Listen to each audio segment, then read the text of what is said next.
Inside, you see a set of steering levers, a radio. This is precinct 50. Not yet. 50. In the cabin, you see a...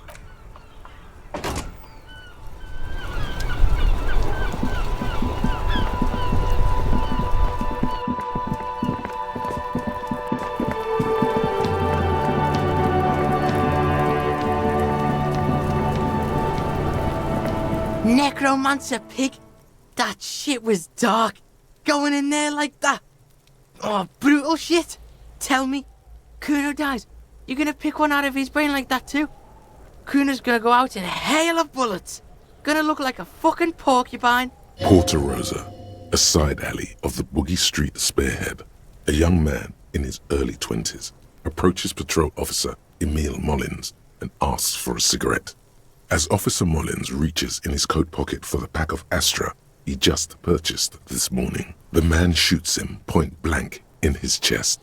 Breathless, the patrol officer collapses in the gutter. His right hand is grabbing the armor on his chest. The bullet didn't pierce it, but he can't breathe. On the pavement, the patter of the perpetrator's feet growing distant. Bleed, pig. Someone opens a window and says, but Emile cannot see who. His sight grows dim with pain. Yeah.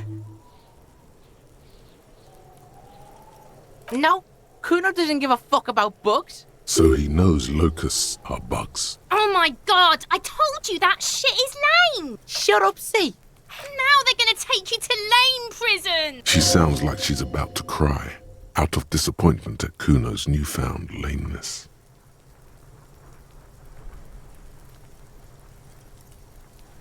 Deny everything, Kuno. You need to lawyer up.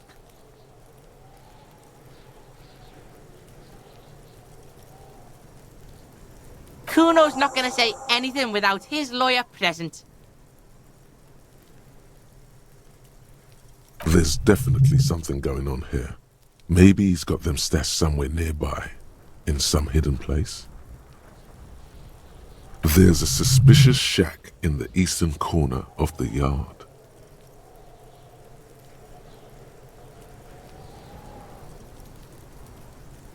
Kuno doesn't fucking care.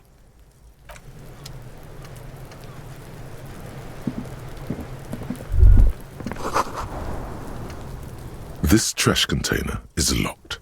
The sliding lid has a padlock that says, whirling in rags. There's something in there, not necessarily connected to the case, but still. The body is downwind from here. Maybe you prefer the smell of garbage to the smell of death. Trash? Food waste from the cafeteria? They lock these containers to keep the derelicts from flocking in. Could be evidence too. What do you mean, feel? I agree. We should get someone from the remote viewers division here.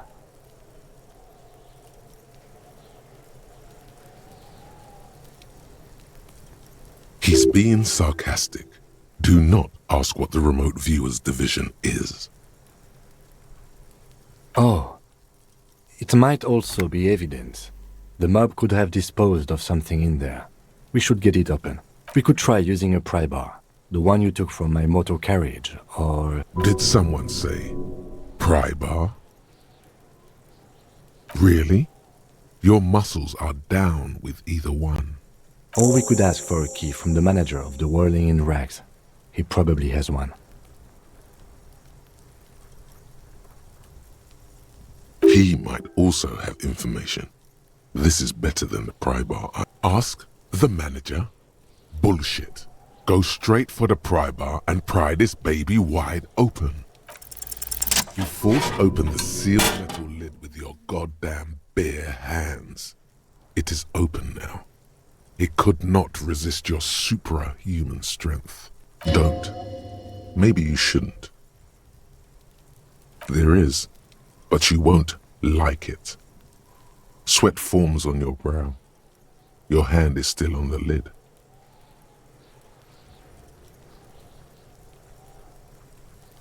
The smell of rotten food rises to greet you. You see soggy cartons, dirty rags, and organic waste. We're just in time. This hasn't been emptied for over a week. You see milk and egg rest with one broken egg in it, some pasta wrapper. Picking up the soggy packages somehow feels familiar.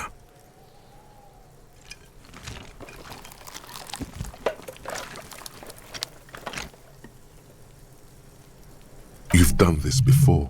The movements are recorded in your elbows, the methodology in your fingers. You're used to this. No, searching for evidence in the trash. A box falls into pieces in your hands. Batiste Soleil cereal. There are plastic pasta packages below, and turbo noodles. Nothing of note, however. Among the threadbare kitchen towels, something catches your eye. A pair of denim trousers. As the legs of the slime-covered jeans begin to unspool from the garbage, a rank corpse smell fills the air. Are these the victim's clothes? The smell is not nearly as bad as the cadaver. These clothes could not have been in contact with the deceased for more than 2 days after his death. Cadaverine odor is faint. If these belong to the deceased, they were removed when he was still in the early stages of decay. Drop them in here, officer. Yes, if we're still assuming the clothes were taken off to get to the armor, they must have stripped him of it fast, the scavengers, in a matter of days.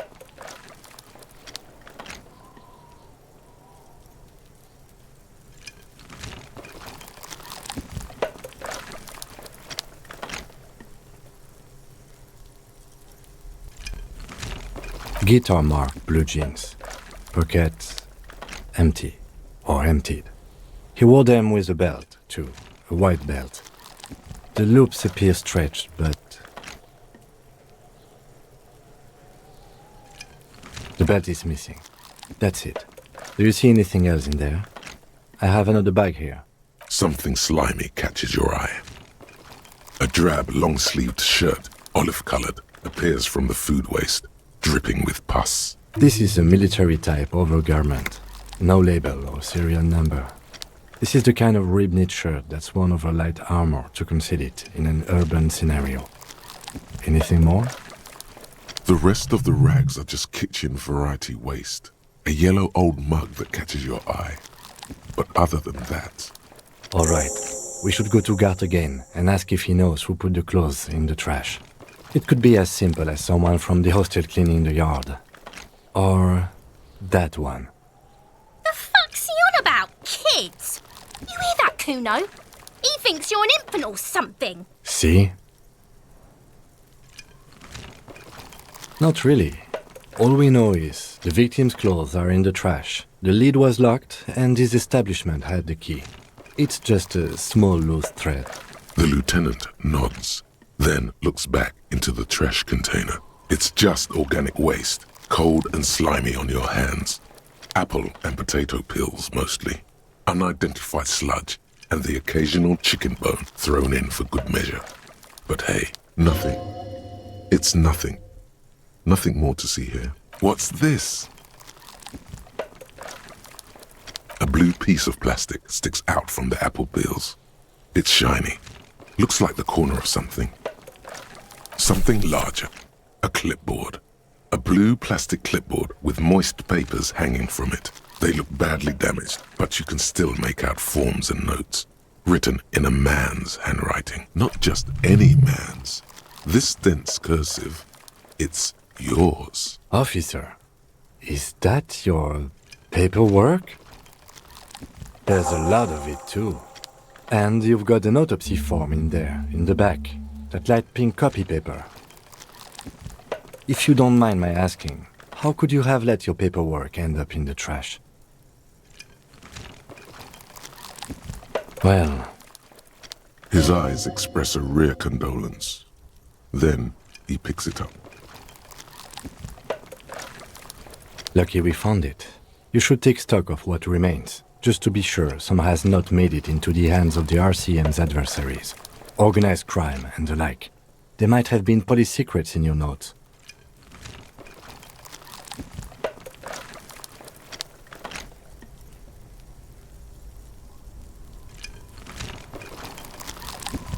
It would also not hurt to start taking notes on the case. Now, tell me what your eagle eyes see. Or are we finished? Some items, such as the ledger you found, are interactable. Go to your inventory and select the Interact tab to read your paperwork. You pick out a broken mug with an oddly racist depiction of the yellow man frolicking in saffron, only in its social sensibility. The container sounds a muffled gong. That's one thing off the list. I think we got it all.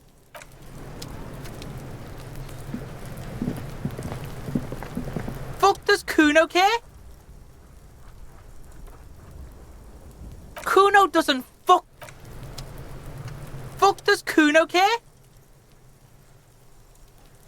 The fuck about it? Fuck are you talking about? What is this contusion shit? He says you're stupid, Kuno. They want to make you stupid again.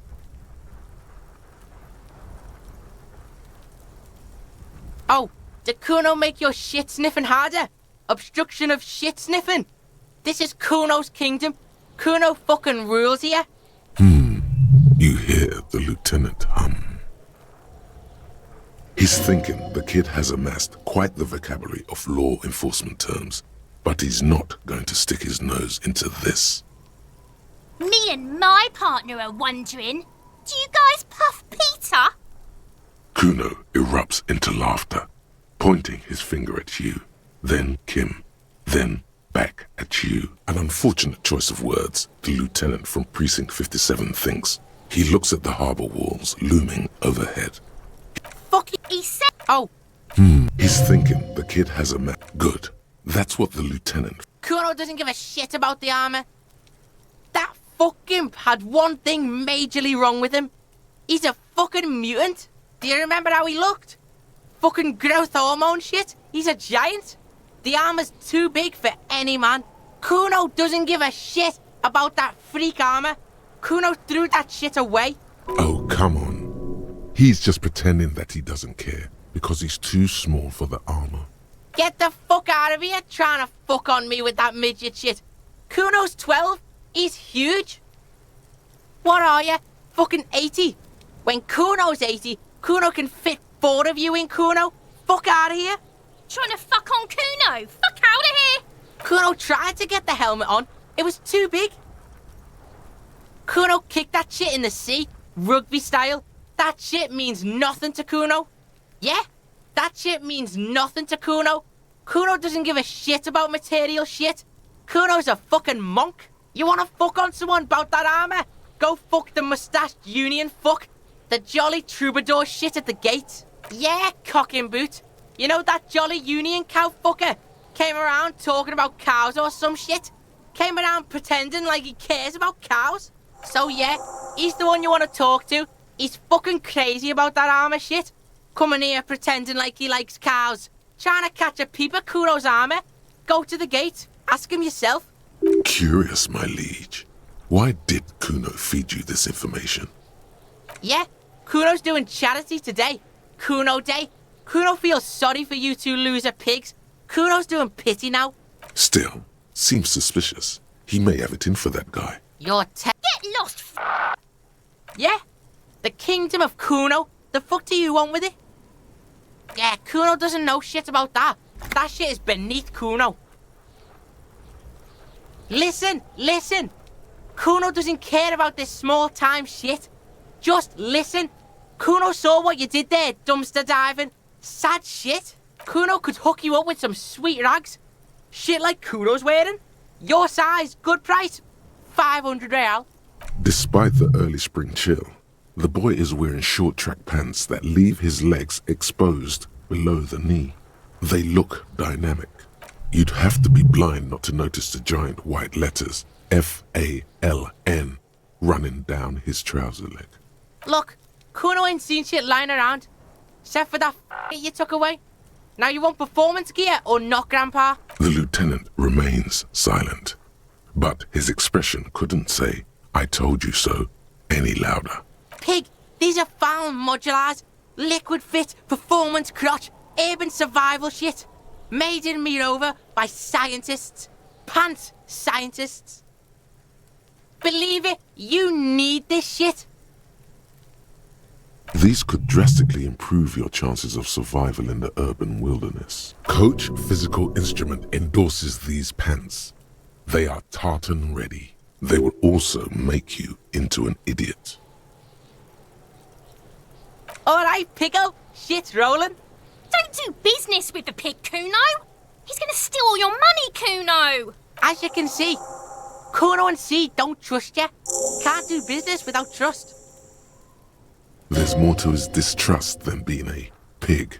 He feels threatened by something obscure in you. What that is, however, remains a puzzle for now. The fuck? A mug in the trash?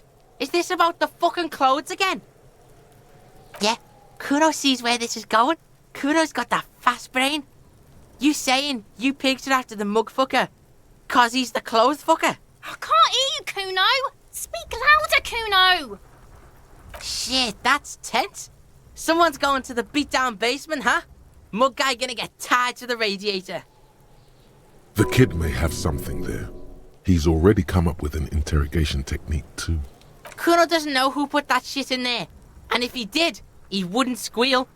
But if you find out, maybe you can... Tell the Kuno who it was. He's curious. He likes putting two and two together here. Stop turning into a pig, Kuno. They're trying to get you hooked on the snitching. Get your bacon shit away. Kuno doesn't like to be seen with the popo. Get your shit done and out of Kuno's face. Look at that fucking shit. You're trying to get Kuno killed. Fuck does Kuno know? Kuno's not a fucking acrobat. Kuno knows the ladder is unclimbable. The lieutenant takes a quick note in his notebook. It's a trap, Kuno. Don't climb it, Kuno. Yeah, whatever. Kuno doesn't give a shit. Here, pig. We're fun now. Performance buddies. Kuno could already see you soaring through the air like a fucking eagle. Pig's in Kuno's debt now. Money debt. Money debt doesn't mean anything. He's just saying words. You're not in his debt. Kuno doesn't fucking care.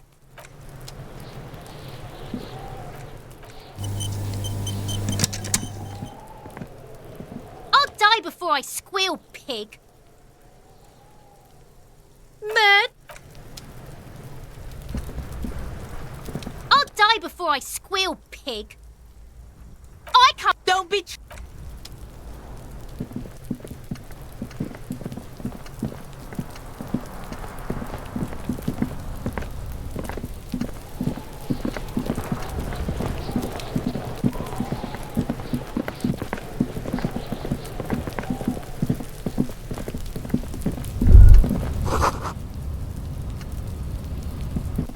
The pile of Eternite looks stranger now that Kuno told you about his pad. Because, unless Kuno lied, you should just be able to pull the panels aside. There it is. You see a shabby little door.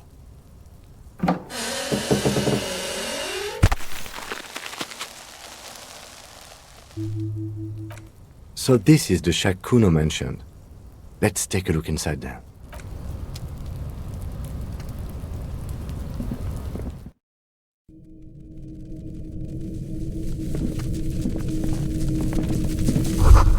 All around you, the hisses and chirps of locusts fill the musky air. The earthen floor of the shack has been shaped into mounds of mud, dotted with little holes for windows, like skyscrapers, spires of dirt and sand rising. Accommodations for their insectoid inhabitants. Well, detective, it appears you've solved the case of the locusts. For the missing locust case, which is a sub-case of the imaginary insect case. So at least that's going well. Yes, I feel we are nearing a real breakthrough. If anything, the presence of the locust points to the opposite. The phasmid did not take the bait from the traps. It was Kuno. The phasmid doesn't exist. But what do I know? Use your powers of deduction. You knew the magic bug was nowhere near here. The phasmid is impairing your judgment. I'll let you handle the Kuno side of things. You are doing just fine.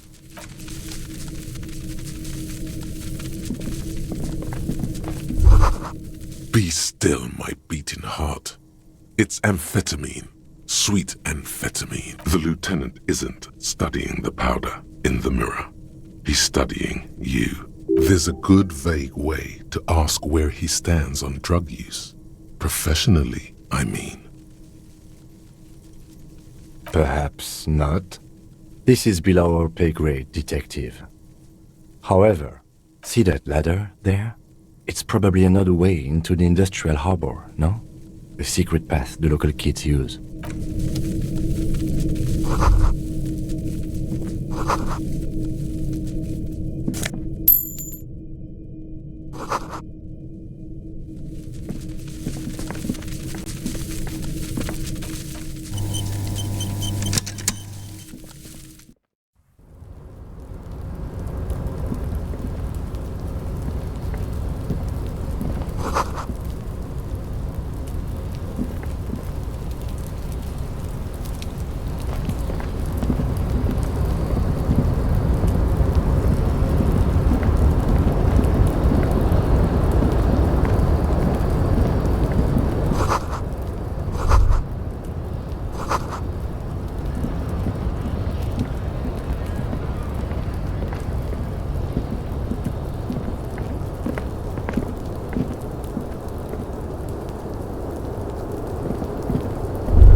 tarpaulin cloak hanging on the railing here. Man down. A trooper has been left behind the enemy lines. You could swear it's more of an instinct than an actual sight. But you know there's the RCM signature rectangle on the cloak. It's a cop's cloak. Yes, it's probably yours. It bears the RCM insignia, and you have a habit of being careless with your equipment. You could probably make the jump. You look like you've done some track and field in your day. The wind is aggressive up here. The lieutenant looks at the enormous crane towering in the distance over the container yard. The look in his eyes is a mix of the engineer-like interest and the wonder of a 6-year-old seeing a horse for the first time. That machine is a Kvalsund 1020 HK. Is it? Quarlzone makes a lot of heavy equipment, but this is phenomenal, even for them. But I digress. We were focusing on your cloak here. I was under the impression we are on our way to meet the king of this castle under siege, Evrard, one of the people we're interviewing. This way, we may be able to get around his henchmen. Or it could be that we are just exploring. He's thinking you've forgotten where you are again. The cloak? I do think it's yours, yes. As to whether you should go for it? Well, it doesn't seem too dangerous. 2 meter stops. Whenever you're ready to do it, I'll be right behind you. The cloak looks like a bag of goodies floating in the wind. Who knows what its pockets may hide?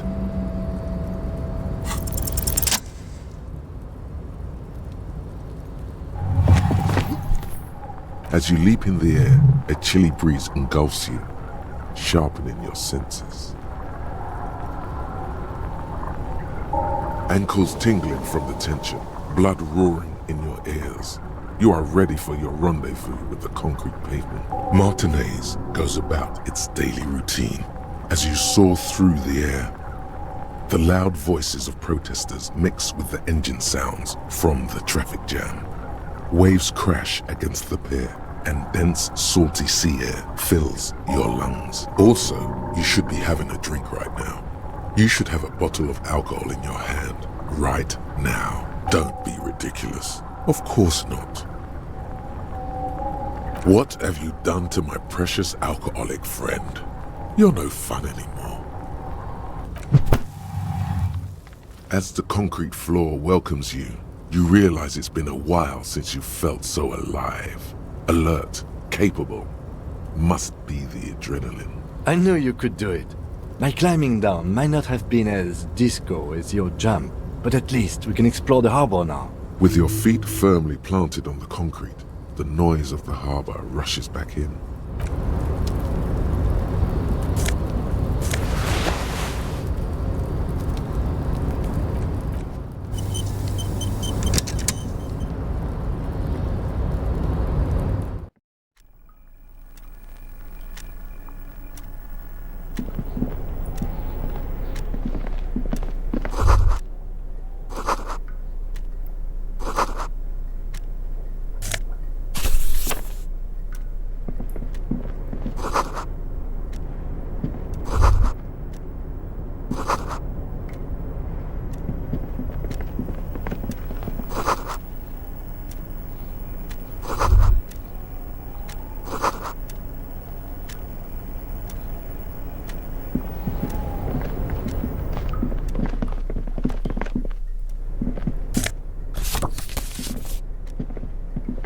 On second glance, someone has forgotten to properly close one of the drawers. It's unfortunate for the Union to just leave their paperwork lying around like this. Let's see what's inside, he thinks. The drawer opens smoothly.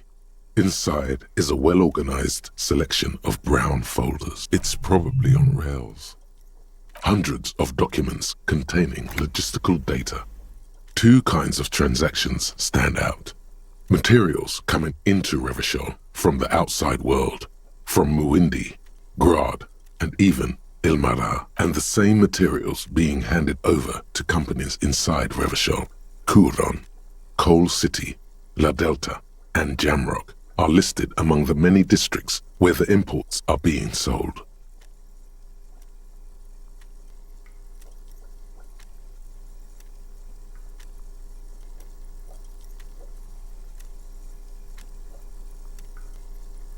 It's hard to make sense of this thicket of company names, dates, quantities, and percentages. You try to focus, but the lines are getting blurry. Whatever's hidden here is hidden well. Concentration isn't enough. Only a trained accountant with a background in logistics would be able to really make sense of it. However, there is a little handwritten note stuck on the side of the drawer. It appears to be a to-do list written in large, uneven capital letters. Remember, Leo, Everard's shoes, special whirling borscht, water Everard's plants, sweep office floor, more banners. All items on the list have been crossed out, and the note itself is crumpled. Everard Clare, probably. The head of the Debarders Union. One of his aides must have left it. Nothing incriminating here. The special borscht seems a bit odd in the list. What is so special about this borscht? Code for drugs? Booze? Blood? Remember, Leo, Everard's shoes. All items on the list have been crossed out. The drawer slide.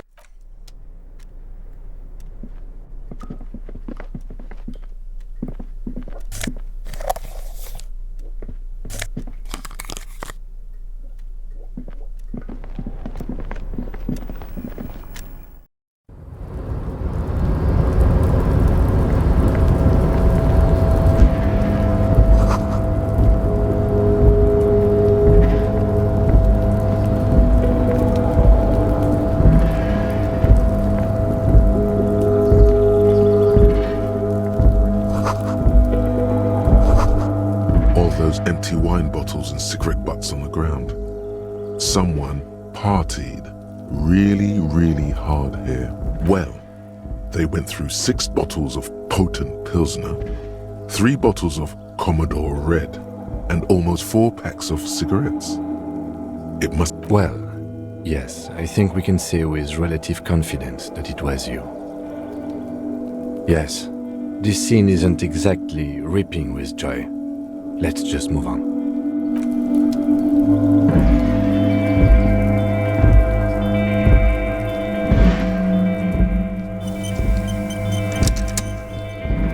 This is the night watchman's booth. The name on the door reads, René Arnaud. If you must. But please hurry. We are pretty easy to spot up here. Nothing incriminating catches your eye. The cabinets are clean and their sparse contents meticulously organized. There's a framed photograph on the table. Looks like the inhabitant is rather pedantic when it comes to order. It's a black and white photo of a young couple out in a street fair. The man, René, is dressed in a Royal Carabinieri uniform. The girl is young and very pretty. She is smiling playfully at the camera. René looks like he's about to smile. This photo must be tied to some good memories. Why did you take that picture of René? You're really interested in that old soldier. Not sure I understand your fascination, but sure, as long as it doesn't take up a whole lot of time.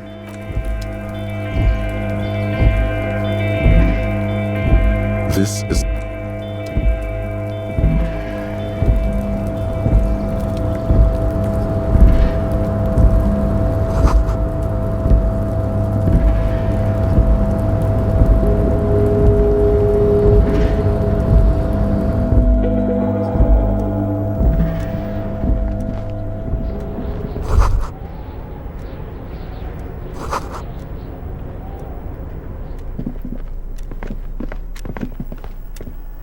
An imposing combination of a punch clock and a payphone is looking down at you from the wall.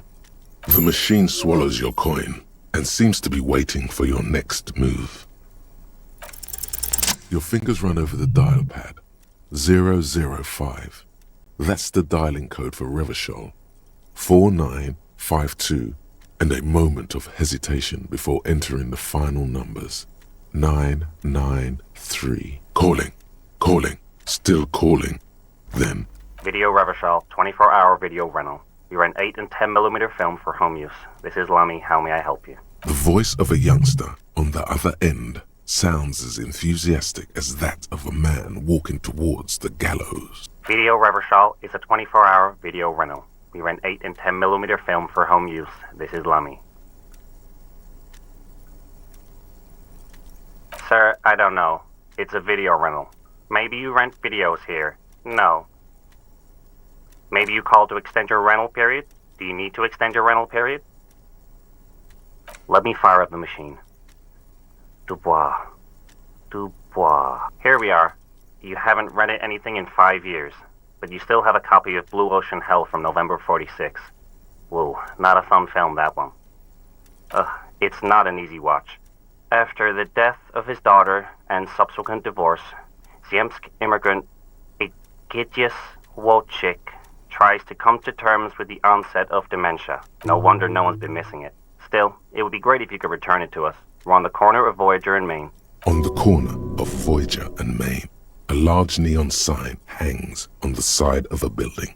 Video Revachol, 24 hours. It's raining and there is almost no traffic on the street. A woman's footprints in the mud lead away from the front door. Tiny heels tiptoeing down the road. Beautiful steps, light-footed with a lifetime ahead of them. You look up and the air seems to grow darker. Suddenly you feel like you don't want to hear about video rentals anymore. You don't want to hear about any of it. It was all shit. It's over. That's enough for you today. Let's conclude this call. The payphone.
Container, I'll turn you nice and red. Container, put the logos on. The lyrics to this Container song are being made up as he goes along.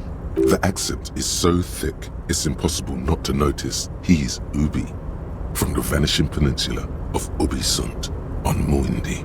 Container, used to be Wild Pines. Container, now belongs to Everard. Everard, he looks after everyone. Huh? Well, hey there. How can I help you, mister? The look in his deep blue eyes is as sincere as you've ever seen. Kind of makes you feel like an arsehole for no apparent reason. I see you are not a union man, mister.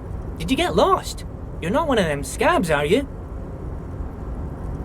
I mean, I don't personally mind. Folks is just folks, you know, and folks gotta eat.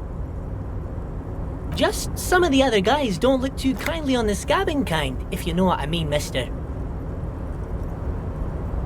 Oh yes, born and raised in Irish, mister. Mum had to leave my dad after he got a bit violent. Took us here to the new world. I was about 10 then, too old to lose my accent then. People say us Ubis are up to all sorts of trouble with sheep and other animals and whatnot. I just want you to know there was never any of that where I come from. No, sir. Those are just nasty rumors. Thank you for clarifying that, sir. Oh, I'm just making some covers for them containers here. Yes, I am. So it's easier for the crane operators to spot them. The containers in the yard are green in Wild Pine's livery, and the mountains rising behind Leo is all red in Union colors. It's like some red infection was spreading outwards from the container yard's core. There appear to be cisterns underneath the Union container covers. Yes, they are hiding it from the inside. All the red containers have the Debarders Union logo on them. No, not really. Mr. Everett doesn't tell me all the big things. Says I go and tell them to everyone. Oh, I don't know, mister. They say it's some chemicals. Most of them have labels on them, I think. Oh, no trouble at all, mister. No trouble at all. Oh, most of the guys are down at the gates, keeping the scabs from coming in. We're on a strike. The whole union is. You don't have to work when you're on strike. Ha! We haven't worked for 2 months now. So no one is working? Not everyone is down there, of course. Mr. Everard is in his office, where he always is. And Jean-Luc is guarding the gate. But Titus and his boys got into some drunken trouble and Everard sent them on a nice vacation. For a week or so. Oh, I'm not really supposed to talk about that. That's union business. Him and his boys stirred up something in town. Probably drank too much and got into a fight or something. I heard Mr. Everett telling them to take some time off. Don't go all bad cop on this simple, friendly fellow. I guess the boys got a bit too rowdy and had to let out some steam. I don't really know the details. That's just how boys are, you know. I haven't been in a fight since I was in middle school. Easy, Leo. Let's keep this on the hearties. Look at him. It's not going to be anything useful anyway. Don't fight it. Better to go with the flow. Too late. Leo's mouth is still moving and the words are spewing forth. Words, words, and look, even more words. This guy, now he's talking about some drunk sawmill owner who, no, he already switched to a prized fishing rod he apparently owned at some point. You know what?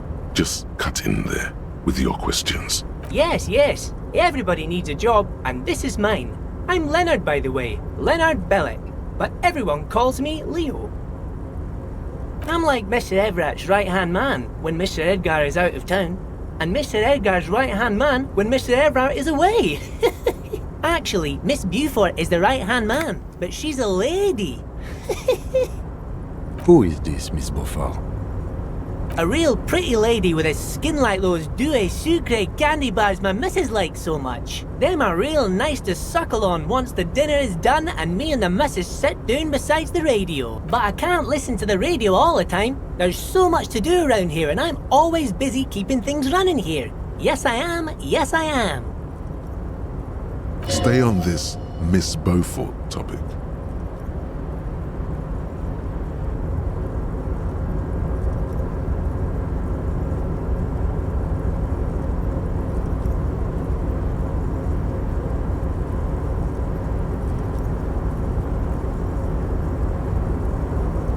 Oh, Lizzie, she is a real sharp tool. Mr. Everett put her through some fancy school and everything, east of the river. 4 years she was gone, and when she came back, she was all fancy and lawyerly. He respects that word. That's obvious. But she's a real nice girl.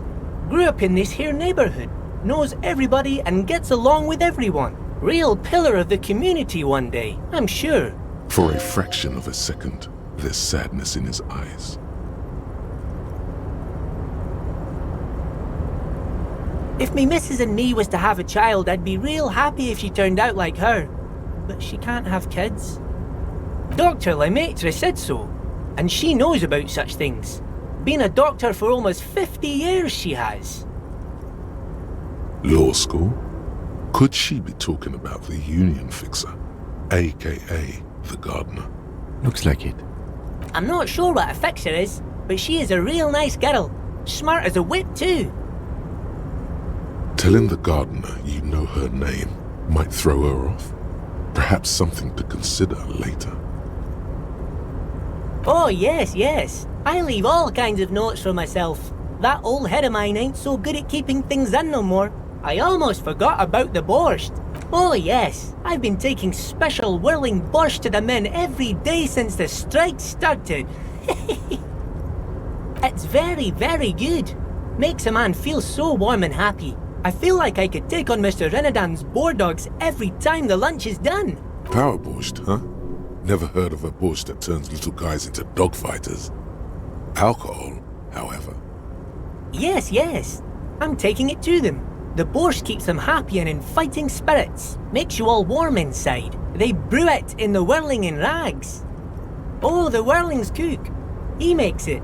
Them is always talking with Mr. Manana in that weird language and laughing together. He doesn't speak what we speak. He's from Grad. Oh, sure, mister. Sure. You do that. Yes, sir. He didn't actually understand what you meant, and now he's just nodding along. Oh, that one. That should be empty as far as I know. Lots of containers here have nothing in them. They're just waiting to be loaded up. Oh, you want Mr. Everard then? He's an awfully nice fellow, he is.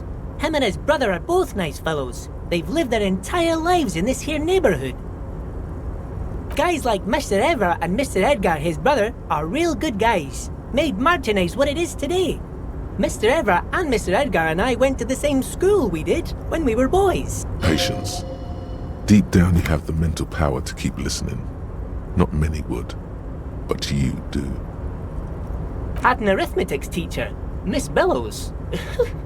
Her real name was Miss Bellams. She was a real pretty lady, but when she got mad, all the boys liked her, if you know what I mean, mister. We used to sneak in her yard in the dark and peek through the window. One time we saw Miss Bellows with a fellow. Yes, we did, mister. Them was naked too. That's all I got to say about that. Thank you. Almost forgot. Mr. Everard is usually in that container over there, but he usually leaves around 10 p.m, so you gotta be quick if you want to catch him. Bye-bye now.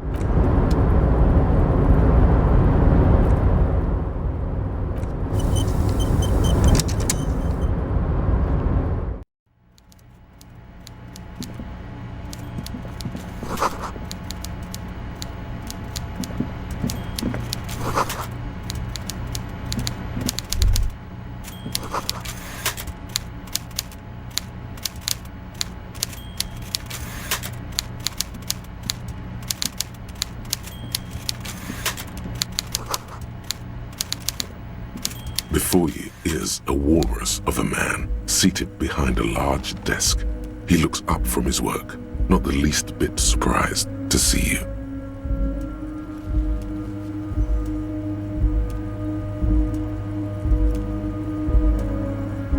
With great effort, he straightens himself up in his chair, yet says nothing. He simply stares at you with a mixture of expectation and impatience, well bottled.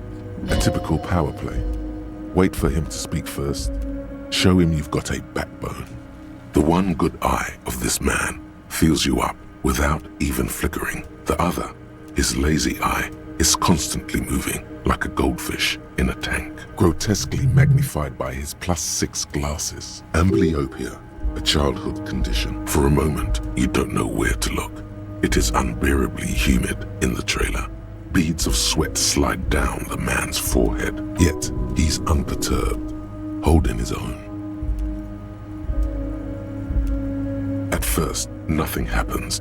His face wears a wide and self-satisfied smile. Every now and then, he smacks his big lips. Like a general over his maps, he plots his moves. Judging by the way he's licking his chops, it's going to be a good one. So... Mr. Dubois, Mr. Kitsuragi, how nice that you found a moment to pay a visit to the Debardairs Union. I'm Everard Clare, head of this little operation here. Please, have a seat. The folding chair looks like a torture device. Extremely uncomfortable. You go ahead, detective. Whatever he has in store for you, it can't be good, he thinks. I'll do my best. Please, Mr. Dubois, let us converse in a civilized manner, as equals. Take a seat. I insist. He's trying to throw you off your game, thinking you don't know your name. But you do. So the joke's on him. Ha ha. Excellent, Harry. Of course, that's your name. What else could it be? Now, please, have a seat. He's playing it cool, but he knows his ploy didn't work. Very well, Mr. Dubois. I respect a man with strong convictions.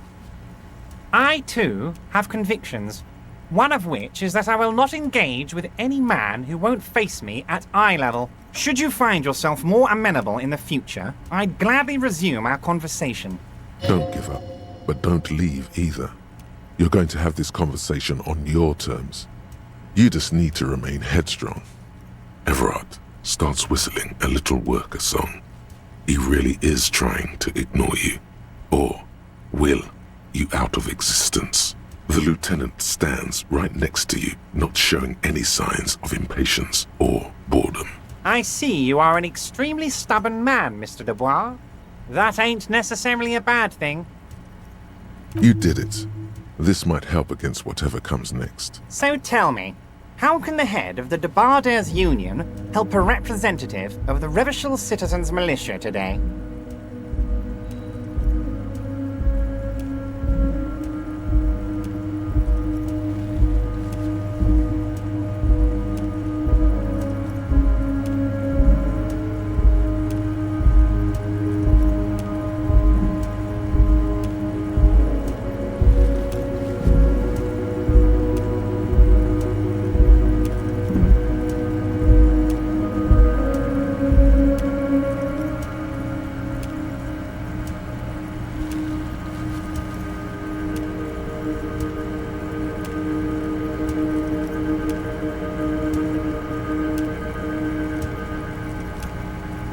By the way, I heard you got a rather rude reception from a certain Lawrence Gart. Some people have no manners, it pains me to say. This should take care of that nonsense. It should be sufficient to cover your expenses for a few days and patch over your differences with a cafeteria manager. Go ahead, take it. Wow, that's 25 real. That's good money. You need it. Yes, but you owe him for it. Yes, I know Lawrence. He's a real character. No union man in him. A real piece of work, that boy is. With a grin, he points to the checker game. It's like you're on a game show. At least don't thank him for it.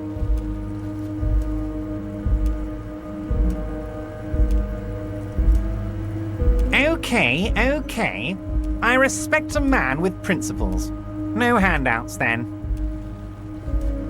Now, I'd like to set your mind at ease about one other matter.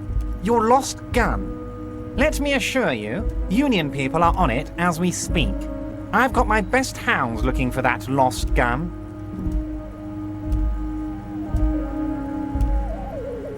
His slug-like lips move, but all you hear is an echo. Lost gun, lost gun, lost gun. The world is swallowed by a black hole of fear. Only two words escape its gravitational pull. Lost and gun. When he said, "Don't worry," he actually meant, be very worried. Are you all right, Harry? You say you got this, but you seem a little anxious to me. Don't be. Everything's going to be all right. It's not like you left it loaded. You didn't lose a loaded gun. Local children aren't out there playing with it right now, pointing it into their own mouths. It's in a safe place. I just know it. I have a feeling everything's going to be all right. Oh fuck. It was loaded. There were 2 bullets in it. You always keep at least 2 barrels loaded. Who does this guy think you are? Ronnie the Rookie? You ain't worried about no lost gun, or unpaid bill, or forgotten name. You're the bad cop. You're probably more corrupt than him. Fuck yes. You're part of the old guard, the ancient guard, the most corrupt, unholy cops in the land. Chill out like the black dragon you are. Summon a smile on your face. A big shit-eating grin like his. You cross your legs and yawn. The fat man does the same, sinking deeper into his chair. than one would think is physically possible. He seems to be enjoying your little display. Good. Now lean in with some corruption. That we do, Harry. Let them say what they will about you and me. We're both born fighters.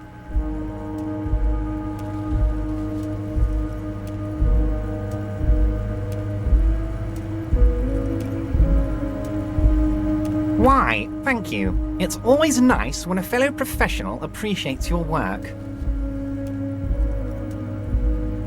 That's it. Now kick back and add a final flourish for dignity.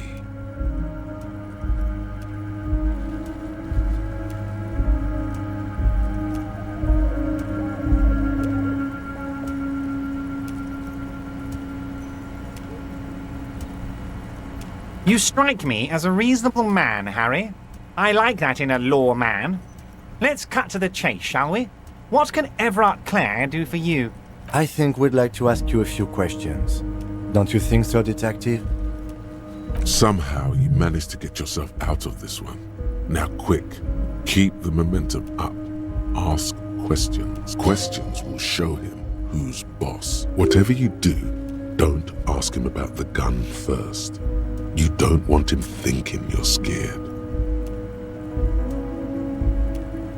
Harry, honestly, I'm just relieved you didn't get a hernia. A man your age.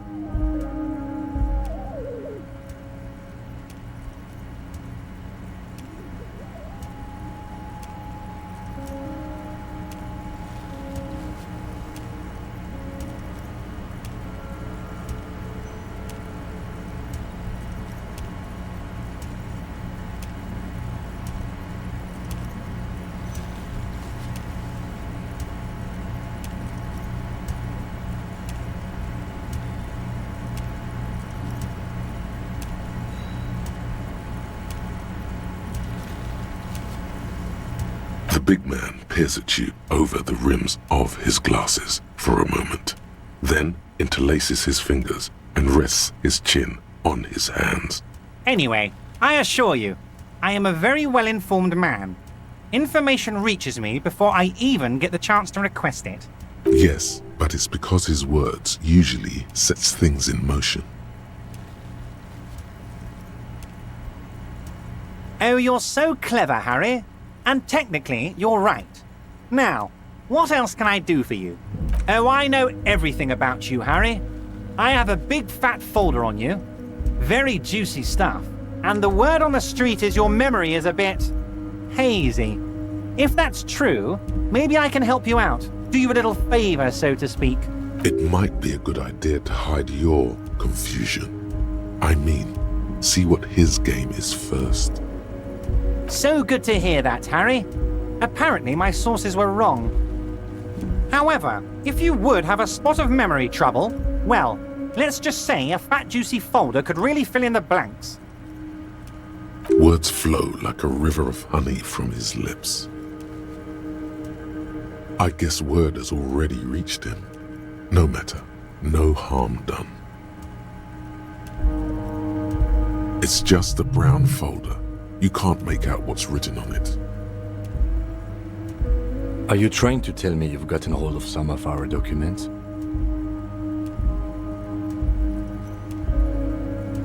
Mr. Kitsuragi, would you mind? Harry has some questions he needs answers to.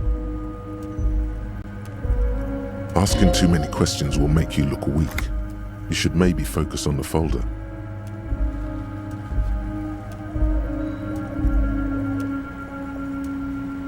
Don't just jump to the folder. That's not smart. Shows you're on the edge. Do some probing first.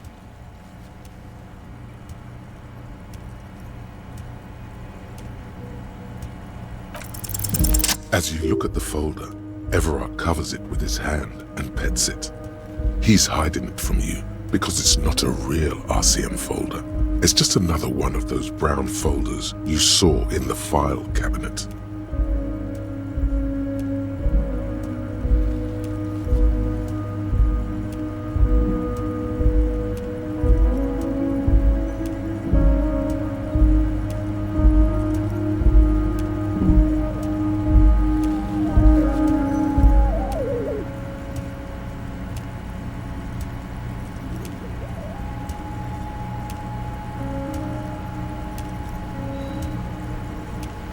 Okay, Harry, you got me. This is from the Census Bureau, not the RCM. Those Census Bureau people are absolutely corrupt. You should do something about them. He got the name from the Census Bureau, and everything else from your actions here in Martinez.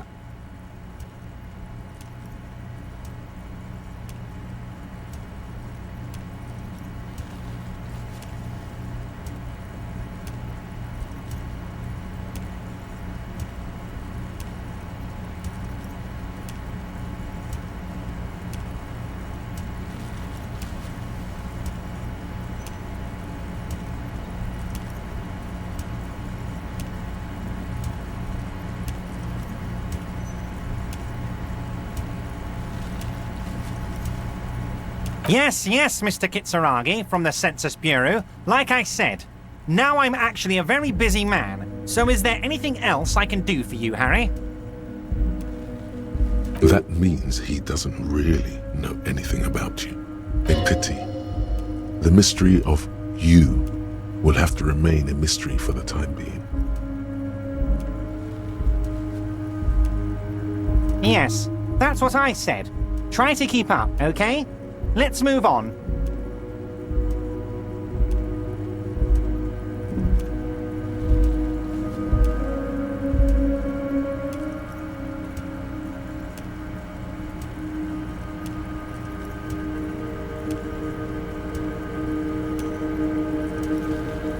Yes, your lost gun. My best men are on it. They're turning every stone, searching every playground, asking kids, grandmas, everyone.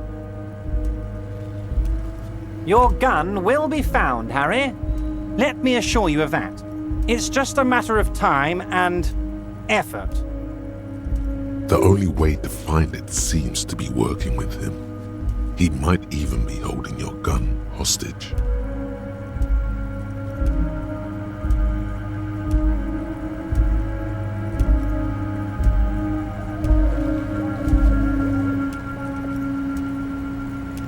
Who knows? Only one thing is certain. If you work with him, you're going to get it back. And working with him might be the only way to do it. Yes, thank you for the hot tip regarding your lost gun, Harry. My men have indeed factored in that you pawned it.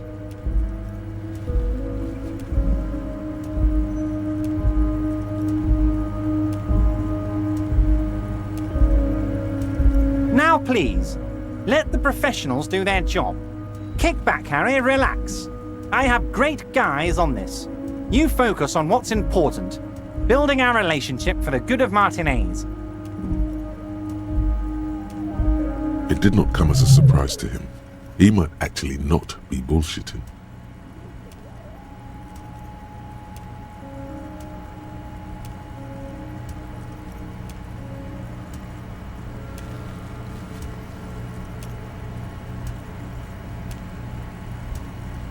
Harry, I was only trying to be tactful. A lost gun is a dangerous thing. I can't have it around in my neighborhood. Kids could be playing gun roulette with it as we speak. Teenage gangs could be arming themselves. Get a hold of yourself, Harry. I assure you we are working on locating the missing sidearm as well. The lieutenant is concerned about the lost gun and feels that the fact you haven't prioritized looking for it is unfortunate, if inevitable, and doesn't put the RCM in a good light. Excellent, Mr. Kitsuragi. That's excellent news. Looks like we have a friendly gun-finding competition on our hands. Oh, of course. That's your main thing here. That's why you're in Martinez. I know everything that goes on around here, and I would love to help, like I'm helping you with your lost gun.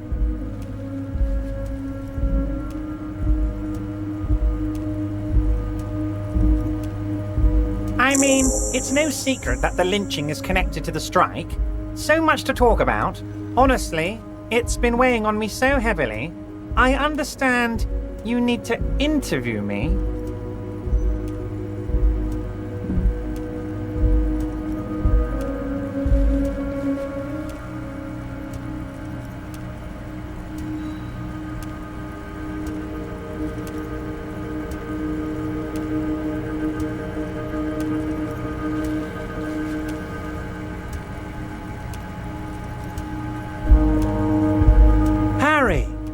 Had you asked me earlier, I could have used your help in dealing with a certain weasel.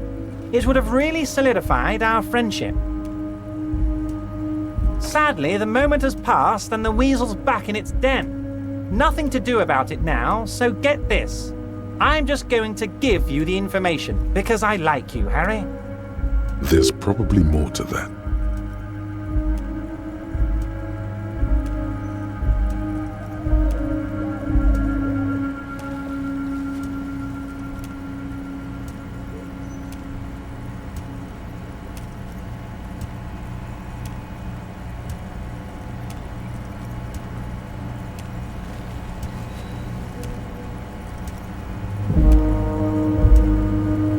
The time has passed, Harry.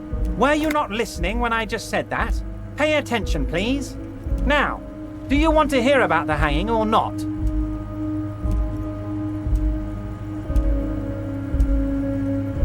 Yes, that would have been the interesting way to do things. For both of us, really. But you were too slow. But do not despair over this minor hiccup, Harry. I will tell you about the murder. Fantastic! Time for men like me and you to figure out who's killed who and why. Real police work is gonna start happening now. I promise you, Harry. This is gonna be good. By now, I'm sure you've figured out who the dead man was working for. The bad guys. Wild Pines. Sent to scare us. Another violent measure of the top hats against us flatcaps. Harry, this strike is the culmination of many, many mistakes made by the Wild Pines group. They tried to shut the strike down by sending in armed mercenaries. You mean our victim? A security contractor? Can you imagine that? Workers standing in peaceful protest, united in the spirit of fellowship, and they send hired killers to mow us down with machine gun fire?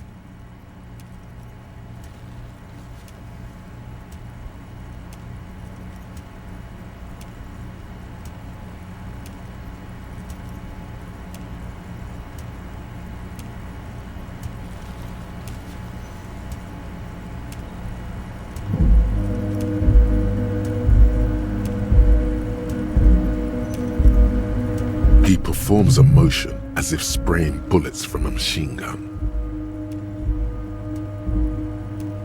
I'm talking beasts, hardened killers from proxy wars in Yisut, Semenine, Saramaritsa, you name it, they've done it. Raping, killing, burning villages, killing little children for the Senorita Pineapple Company, Harry. Those Senorita Pineapple people are scary motherfuckers. Decimating your state if you don't give them your pineapples. Everything they did there, they brought over here. They want to turn Revachol into a third world slum. Honestly, the only thing they didn't do is kill the village elephant.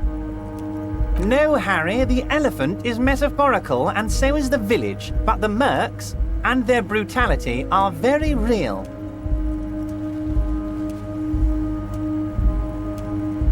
Now, I haven't personally witnessed the brutalities out there. I have the luxury of staying in my container, you see. If I need to go somewhere, they just move my container.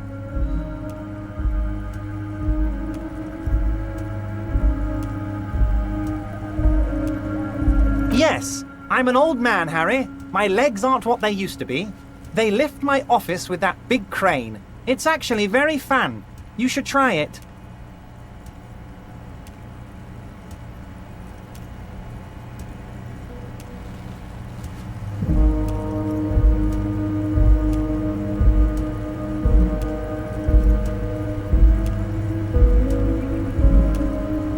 But enough about me and my fun container. The killers the company hired, I think there were 3 of them, all hardened commando types.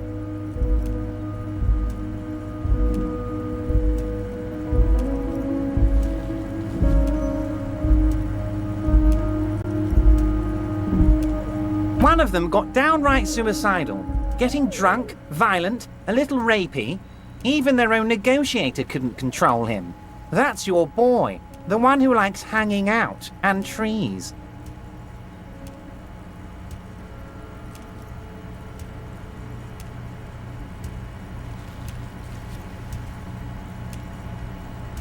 What makes you think the Wild Pines negotiator can't control them? Harry, what you need to realize is, we dock workers are not pushovers. We got grit, Harry. This whole neighborhood does. Push us hard enough and we push back. And when we do, we push to kill. An entire neighborhood of killers. Potentially, Harry, potentially. We got arm wrestling champions, rowing club people, ex-coal miners, tough guys, all ready to spring into action for their home base. There's a militant wing inside the Union, a group of people whose duties don't involve manual labour, but peacekeeping in the neighbourhood, making sure everything runs smoothly.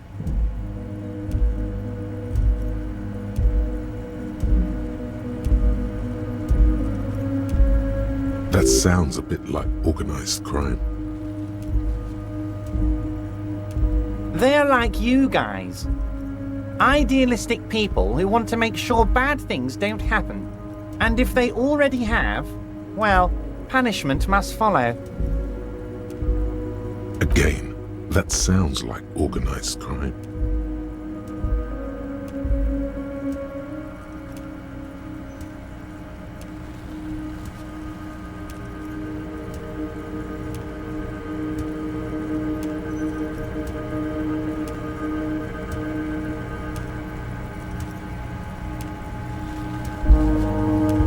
So these idealists killed our victim?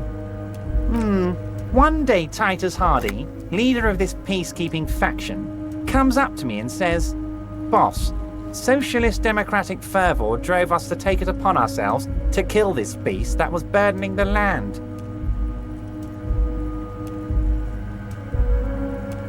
He probably worded it differently, but that was the idea.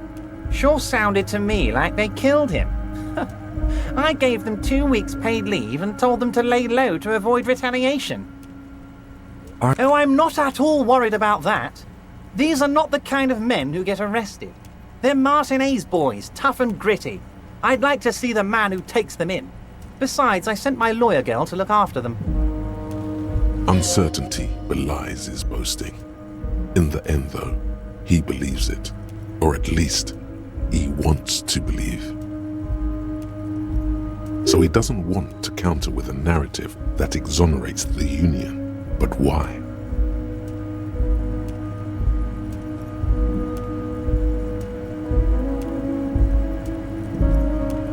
So they shot him.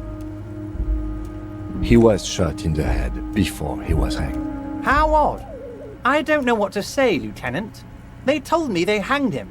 A hanged man is what I saw when I took a look into that yard. It's impossible to say if he's telling the truth, sire. What I do know is, the case is in safe hands. If anyone can get to the bottom of this shot and hanged man, it's my 2 little policemen. Godspeed, policeman. How do I know? Let me tell you about these people. That's their MO. It's what they do. Last winter, some poor workers in Terminal E went on a little strike. The company sent in Sediment, a security contractor. The strike was over the workers' right to wear protective footwear, Harry. These guys turn up and start beating people. Tell you what, Harry, I wouldn't be surprised if we got the same mercenary company, after a little rebranding. And I'm sure as hell not surprised to see an army of scabs under my gates. So you believe the scabs were organized by the security contractor? You said it. Hell, one of those guys looks big enough to take down that proverbial elephant. Boys like that don't just happen to show up during strikes.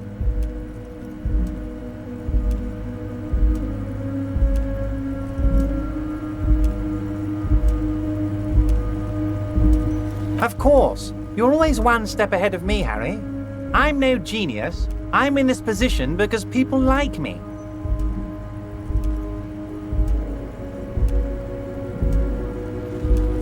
Oh, Liz is a bright one. I paid for that law degree myself, thinking it'll probably turn her all fancy. But hell, Harry, she came back a firebrand socialist. Sometimes she scares me with her zeal. Oh, they are simply fine young men, all 7 of them. Exemplary union members. always working to advance their position in the local socialist democratic movement. Core members. Old Theo used to run them, but things really kicked into gear when Titus took the reins and named the group after himself. Gotta love his initiative.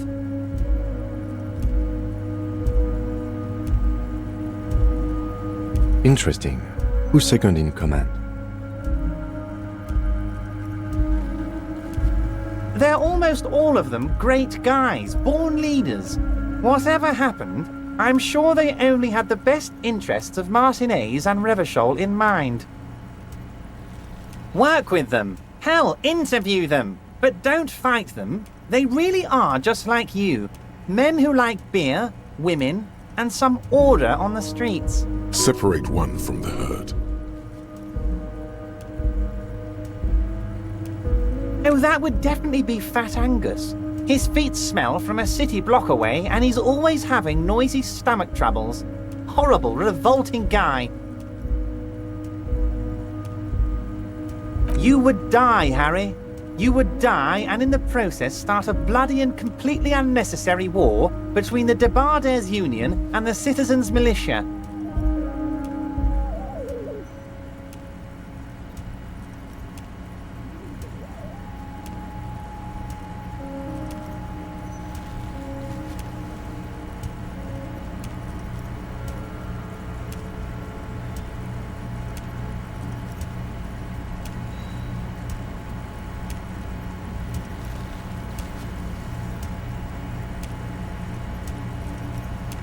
Angus, his ever-growling stomach, and his smelly feet are all part of the Union. You have as much right to arrest him as I have to arrest your partner here. Actually, less, because this is my hometown, my territory, and my backyard. You are a guest here, Harry. Please remember that. Oh, Harry. This is getting real grim, and there's no need for that. We are friends. But of course, it's the least I can do for my good friend Harry. I'll do it right after we've concluded this talk. You can now go and tell Titus about this. See what he has to say. Also, Harry, here's 5 real. I'm not giving you anything. I'm just holding out 5 real. Needless to say, this is another move. Don't take it. Oh, I wasn't offering it to you, just holding it out there. But I'm willing to share information. Was there anything else? Was it a good talk? I'm not sure we made much headway here. I was hoping we'd bust the case wide open. Heck, I even wanted to tell you what I really want to achieve with the strike. I don't know what happened, Harry. I wanted you to feel like Mr. Martinez. And of course, I also wanted you to find your gun. But it's like I can't completely trust you. Yet. Yes, Harry. It's like I can't fully trust you if you're not a man of the left. I want to, but I just can't. A man of the left. So you have to be a social democrat. He's been hurt too much in the past by men who aren't social democrats.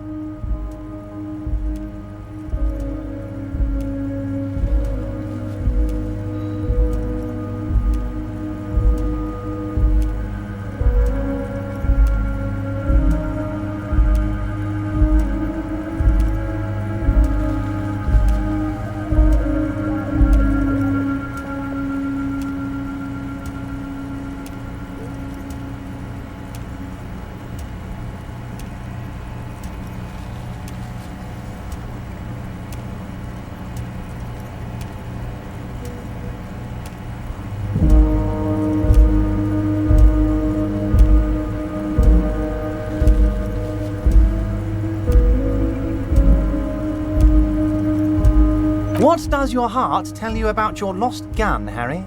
Does it tell you to forget about it? Or do you think it wants to be found? I think it's lonely and cold. I think it wants to be found, and I have a proposal for you.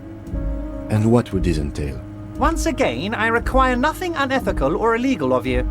You just need to get 2 little signatures on this piece of paper, and then mail it to my accountant in La Delta.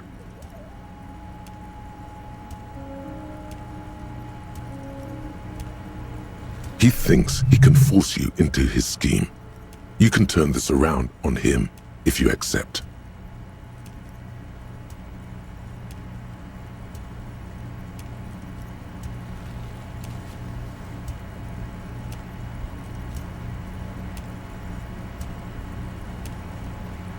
It depends.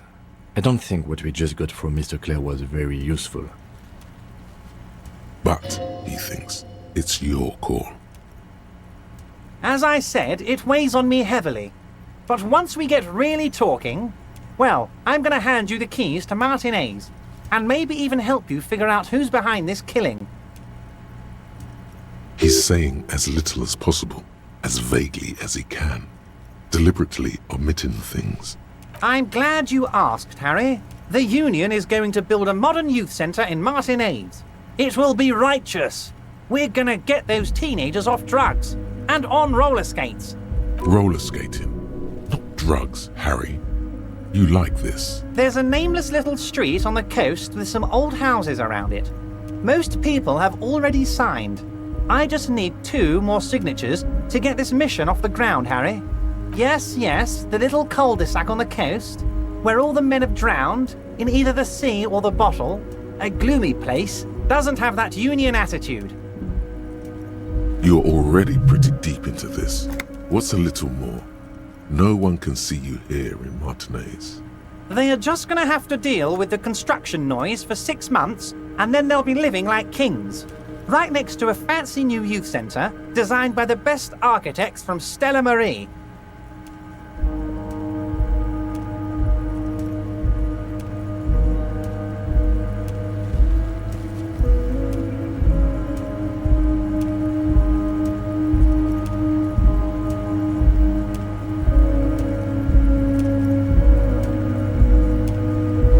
Is he absolutely sure the tenants won't be thrown out in the street?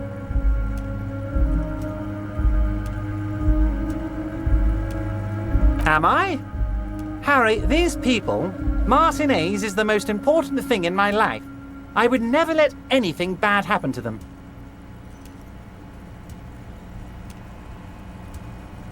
We're gonna build a youth centre there.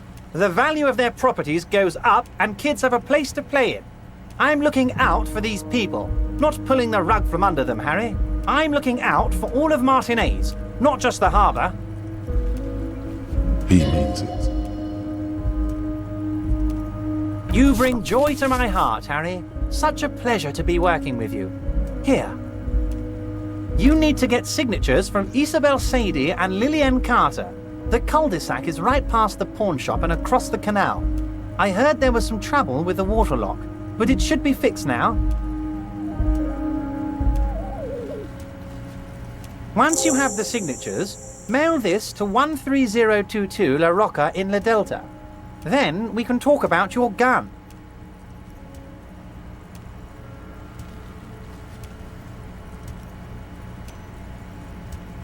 I don't know what that means, Harry. Shady brew? There are so many moving parts in my operation, I can't keep track of them all. You know what? Don't even tell me. Whatever it is, do it. Surprise me. Just one thing. If you can, make it even shadier. He sincerely has no idea what you were talking about. And he doesn't care either.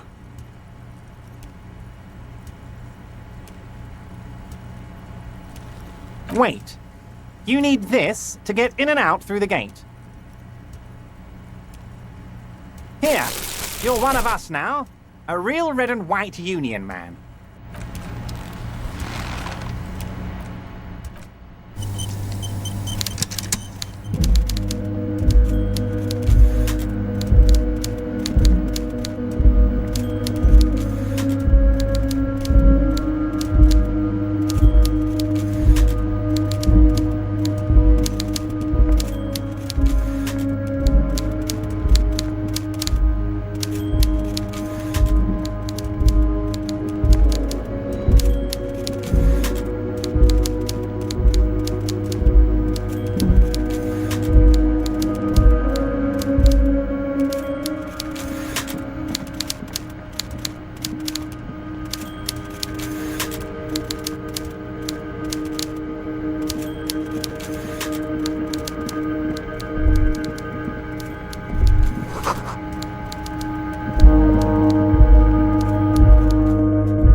buttons marked Marsh and Aret are faded with use. It seems to control the large crane above. A container is attached to its hook block. Marsh. On. With a loud grind, the crane shifts overhead, moving a massive metal container through the air.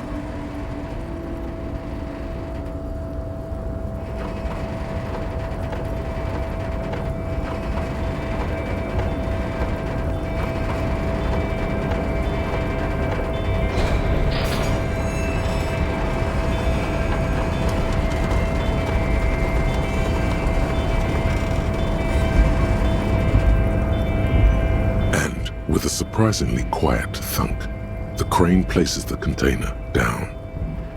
This crane was built with a purpose, which has now been fulfilled: to move this container. Who can say? All you know is, it's special. I can't see how that was worth the ruckus, except for seeing the crane in action, which I admit was satisfying.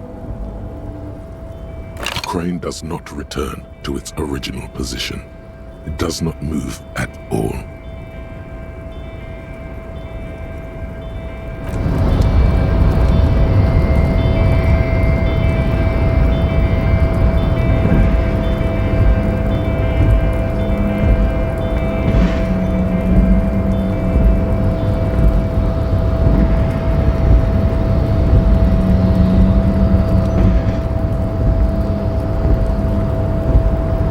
Before you stands a cargo container, just one of many in the yard.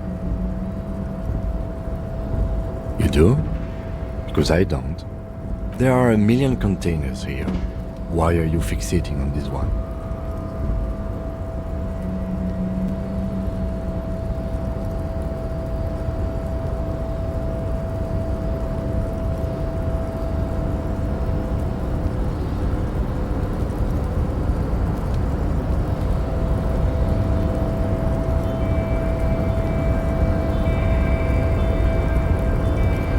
You just picked one out because you wanted to interact with a cargo container. We are not here to interact with containers. We are here to talk to the Union, right? No reply. The knock produces a hollow ring of metal. Doesn't sound like there's anything inside the container. You attempt to turn the handle, to no avail. The doors seem to be mechanically locked. To your left, the lieutenant considers your actions with some puzzlement. Despite the dirt that surrounds and trails you, a beacon of light emerges from deep within you.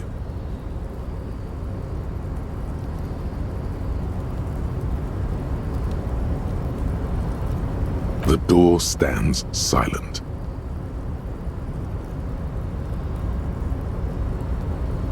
Satisfied, detective? Try again.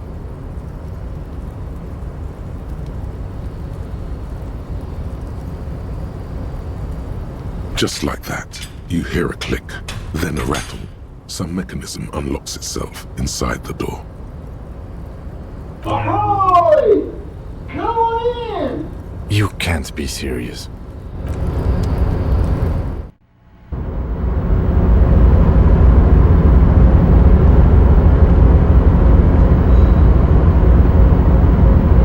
The man stands at the far end of the shipping container. It's hard to say anything more about him. You cannot make out any of his details, but you do feel the overwhelming presence of capital.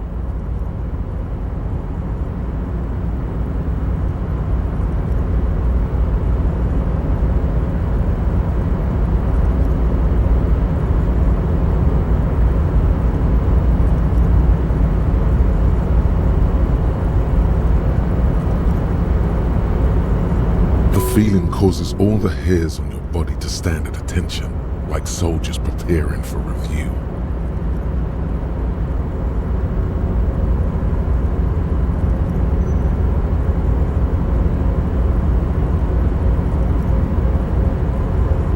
Something's amiss. The light beams bend around his face and scatter in 1,000 directions. It seems The laws of physics do not apply here. They are suspended, distorted, and echo. In the general stillness, only your tongue moves, flickering as you utter.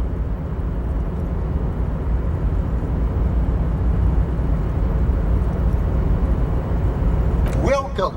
Come in. Make yourself at home. Sorry, I'm not better able to receive you. I wasn't expecting visitors today. You can't hear him exactly, yet you're able to understand every word he says. It is very strange. An overwhelming hum covers everything. Voice doesn't escape from him. Now, what can I do for you, gentlemen?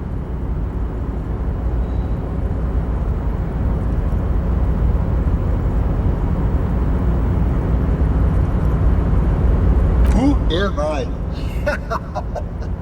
Oh, I haven't been asked that question for such a long time.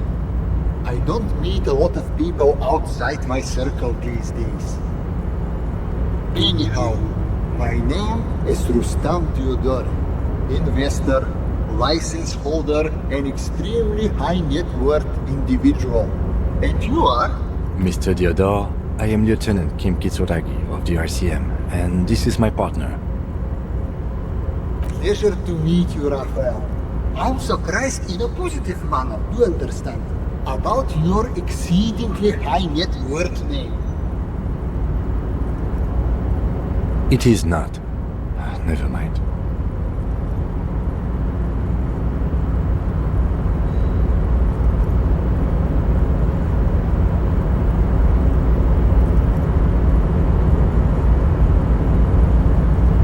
Oh, don't you worry, Lieutenant. I can tell a good man when I see one. Oh Lord, not this again. Oh, nothing. It's just that we've got this murder to solve, and yet you go around asking everyone about money. And every time I ask, are you sure this is related to the case, you say, sure, Kim, I think it is. And yet, it never seems to get us any closer to solving the case. It's quite alright. I'm used to the question by now.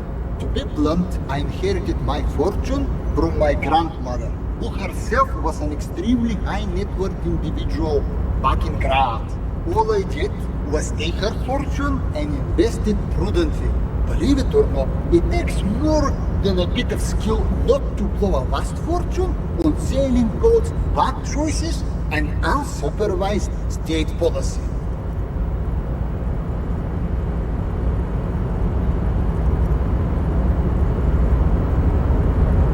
And blow.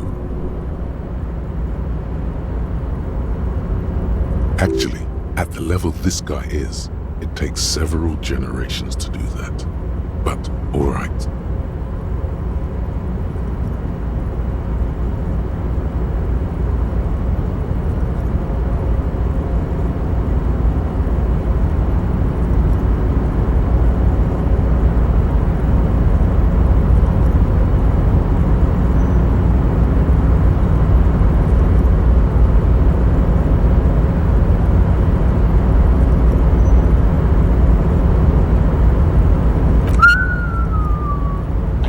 Tell you, at first, being rich is a lot of work. You've got to work hard because everything's so darn expensive. You know, prices increase exponentially at this income level. But then, once you've reached my position, it's nearly impossible for me not to make money. My assets are so diversified that I'm bound to come out ahead no matter what. Some of my lower net worth friends say to me, but doesn't that take all the fun out of it? And I tell them, not really.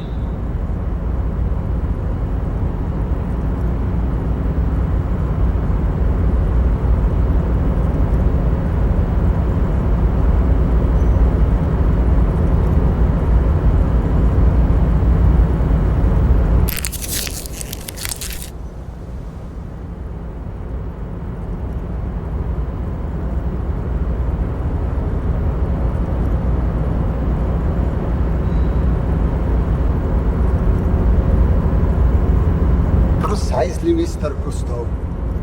May I call you Raphael? You know, I hear people talk sometimes about economic equality and fairness and all that kind of stuff. But tell me, where would we be without liberalism? In caves, whacking each other with bombs.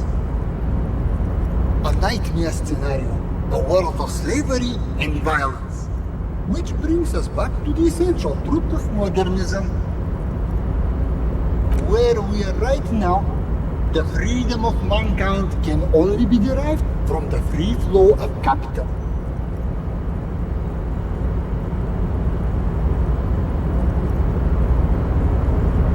It is truly, it's almost entirely carefree. It really leaves you time to better yourself spiritually. Hey, all this talk about money has made you lose the thread. What is going on with the light in this place? That's what you need to ask him about. What do you mean?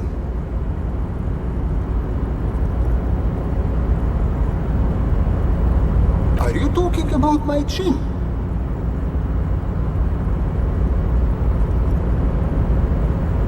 Oh, that's what you mean.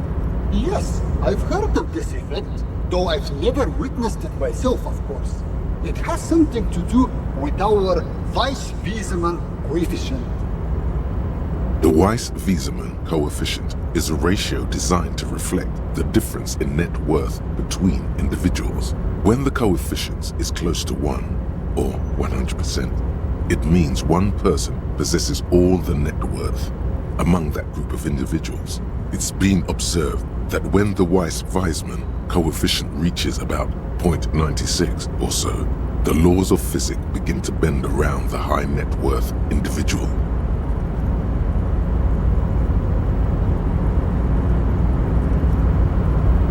Among other things, but calm down. I'm but a lowly single-digit billionaire.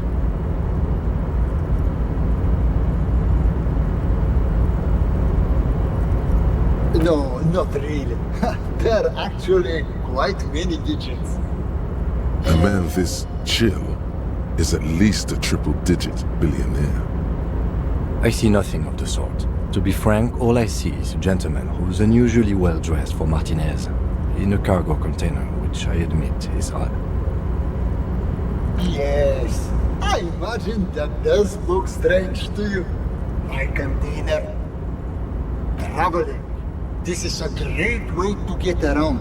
It's fun, it's safe, and it gives me lots of time to think.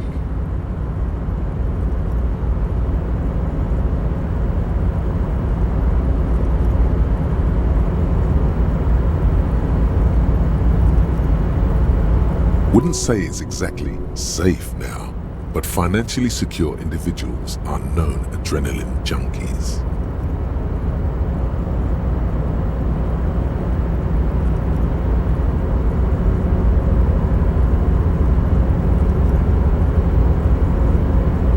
By the way, let me now ask you a question.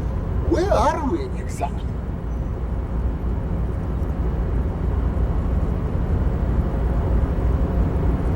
In the very, very early days of colonizing this archipelago, the kingdom of Surens, a precursor of a modern Sur-le-Clay, used to own the city of Revachol, an obscure detail in the bigger picture, but still worth dropping.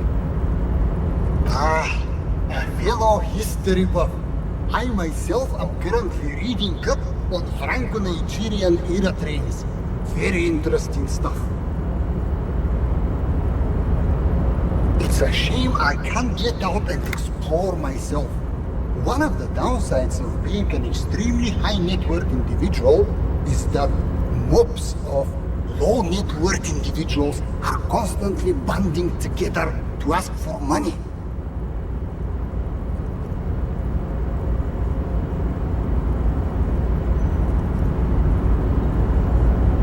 There simply aren't enough hours a day to hand out all the handouts. It's like feeding seagulls.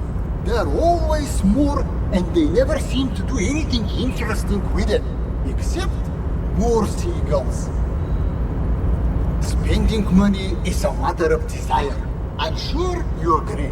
I don't have the desire for spending it like that. Smart, you know? It also provides a means to hide from all the targeted advertising we extremely high net worth individuals are constantly subjected to.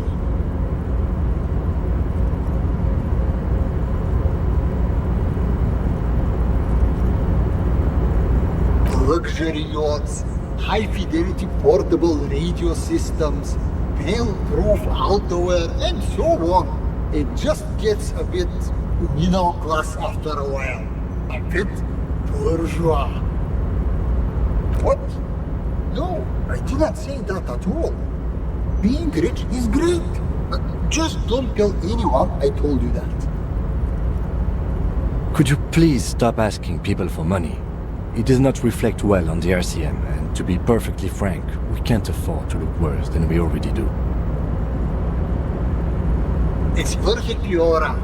Based on your appearance, I can tell I'm dealing with a smart man.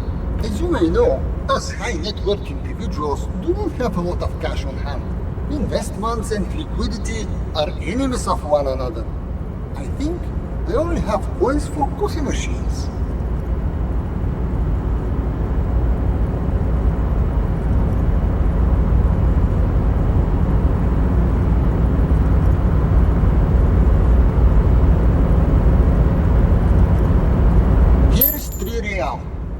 How much can you get for this?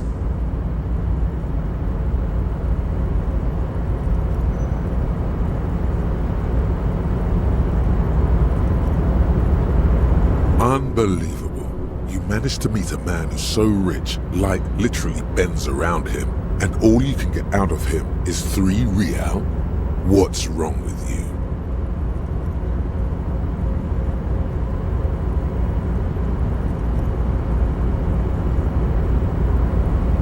That's the idea, my friend. You've got to work for the rest. Maybe you can make that money grow. Come up with an investment plan. How's that sound? This is a proposal, not a question. These ultra-liberal types love losing huge sums of money on ludicrous proposals. Ergo, you should come up with a plan that's totally dead in the water. Deploying high-concept buzzword generator. All systems functional. Ready to engage in 3, 2, 1. It's time to disrupt the future. You've got to stay lean, innovative, and focus on what matters most. The children. Steal the union boss's idea, add a twist, and present it as your own. Very capitalistic. A youth center, huh?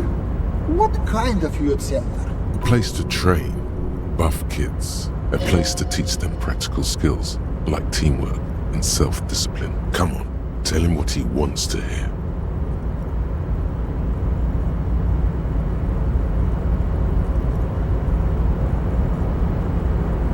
Brilliant! Without children, who'll be there to buy stuff in the future? When life closes a door, it opens a window, yes? What's the expected return on this?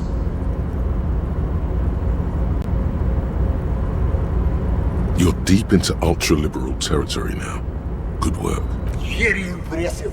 You've got a natural eye for unusual investment opportunities. I don't normally do this without a formal pitch deck, but to hell with it.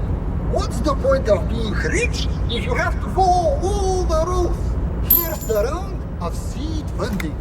This should be enough to prove out the concept and get things off the ground. Cha-ching! What'll it be? Speed? Vodka? Cigarettes?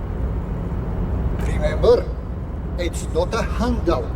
It's an investment, and I expect to see returns. The lieutenant stands there, dumbfounded.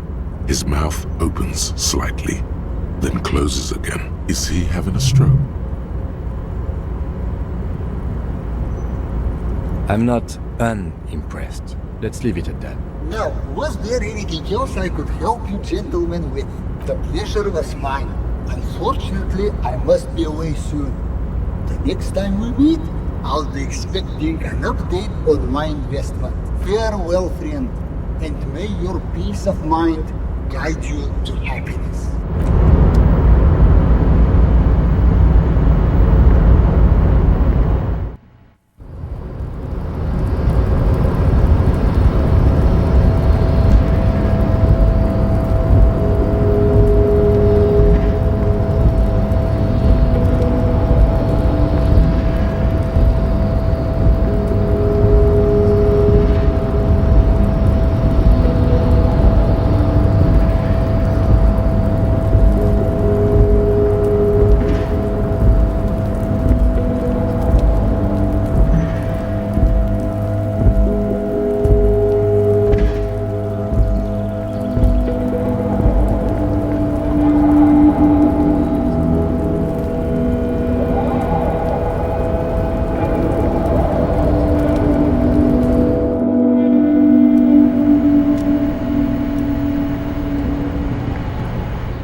Body betrays your degeneracy.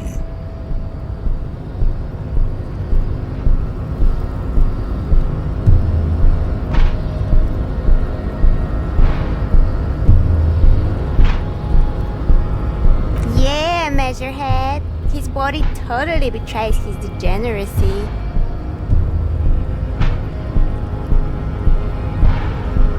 Your body does not betray your degeneracy. That's a lie. You're in great shape.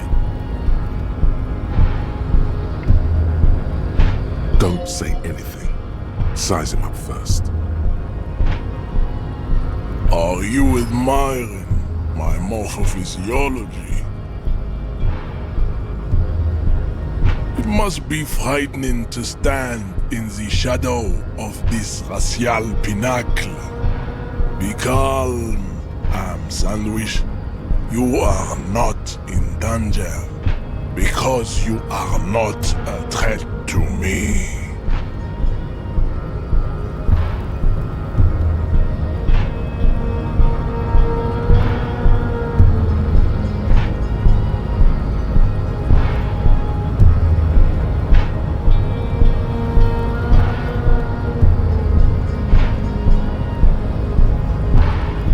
What is this androgynous display of sexual maturity? Things are not as bad as they look. Sure, you have high blood pressure from metabolizing heroic quantities of ethanol, but you are robustly built. You will survive.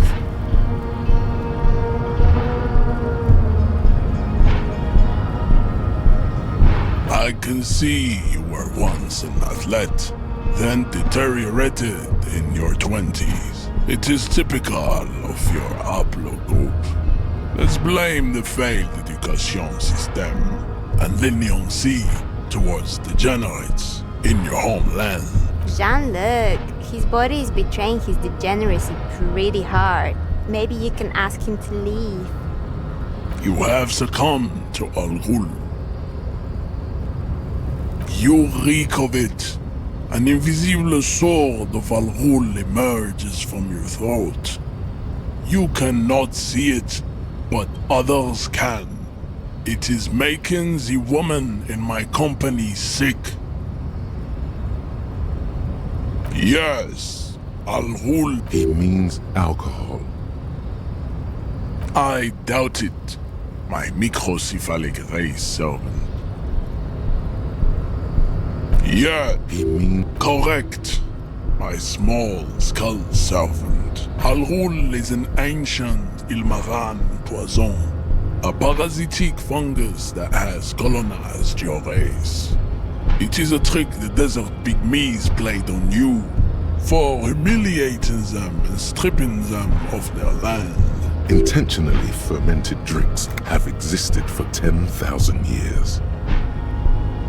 This is a fabrication the alchemists of Yizot and Bashir and Rolam al-Ghul have fed the people. Go on believing in it, race loser.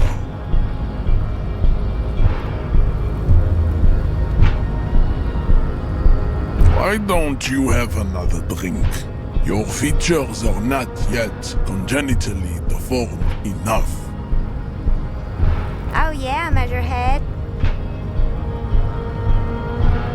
This is going well for Measurehead.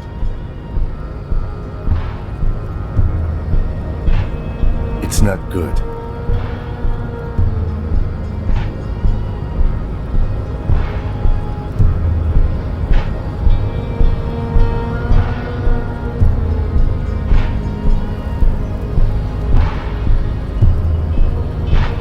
Your mouth moves, but the one who speaks is Al-Ghul. You are but a vessel for the Ghul now. Very little of yourself remains.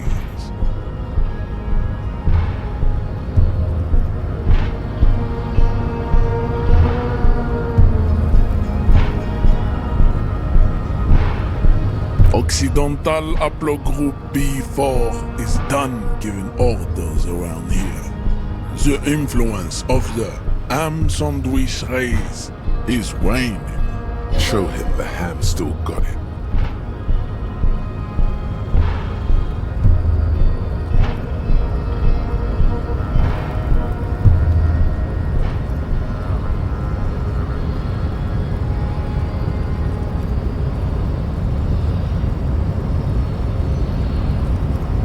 The ethanol fungus is deep within your nervous system, pulling the strings. You are merely its pupa now. I see no hope for you or your kind. Willingly calling yourself a ham sandwich, how far the Occidental Haplogroup has fallen. You were once a noble and powerful race. You gave the world eugenics, electricity, and powerful weapons of war like missiles and aerostatic aircraft. You made great gains in metallurgy, race theory, and statecraft. You dominated lesser cultures, like the deformed Hemians and the inexplicably potato-obsessed Khoikos.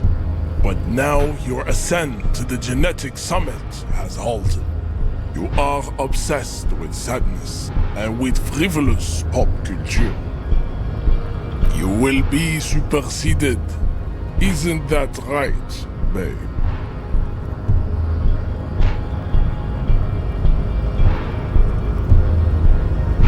It is, baby, yeah. You know it.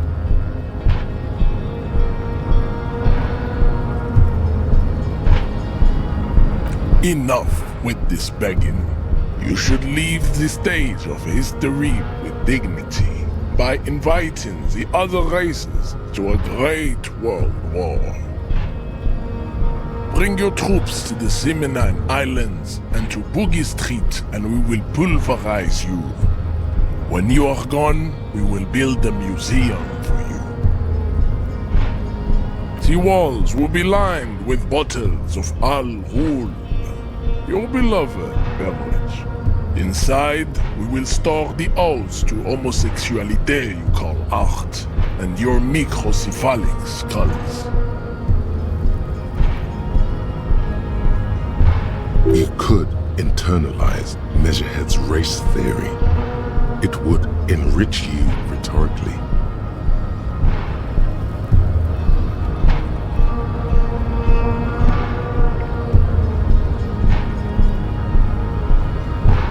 Well, not as such. What you do with the mastery of advanced race theory is up to you.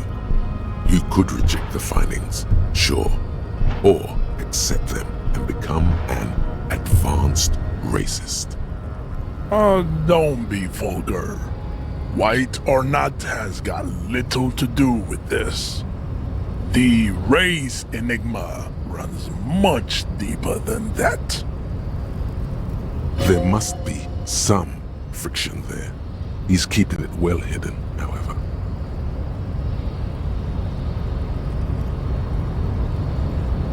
Mr. Clare is a man of vision and means. He has the will to confront International Capital, which is something your race naivistic communists never did. Also, to serve is noble. It takes discipline. Your petulant individualism has only contributed to your race failure. It is lax and moronic. Of course you are, Revacholian man. The failure of communism to challenge the world order is the core of your race fate. All around you, the fruits of its defeat. Individualism, rock and roll music, sexually transmitted disease, above all, rampant multinational finance still reigning large. Tell me, where have you gotten your love of pathetic communism from? Degenerate youth culture? Rock and roll music? Stop explaining yourself. No one cares about your beliefs. The conversation has moved on. Tell me, what degenerate subculture has made you dress in this shameful way? Offshoots of the Seminoles people invented disco while having sex under the influence of cocaine. It is a shame upon my race. But what is done is done. I am not surprised you enjoy it so much. This has happened to many of the side products of the inevitable cultural victory of the Seminoles race.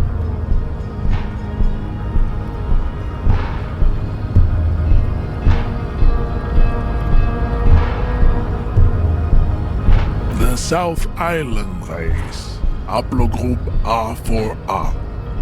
We are the rightful masters of the Insulindian archipelago. We descend from the Areopagites of ancient Pericarnassus and arrived here 4,000 years ago. Millennia before you. We are the future. That is all you need to know. I am a descendant. The narrow streets of Ulimbuir are with me in my genetic dreams. I see young Seminoles women walk into the grey mass on Ile de Fantôme, waiting on immaculate conception from the pave. No, I have heard about it on the radio. He would be appreciative if you did not further chase this line of inquiry in front of the women.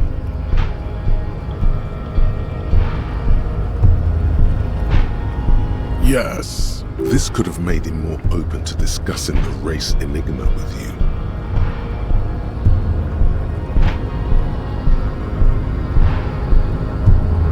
I don't think anything about this. We are wasting our time having this conversation.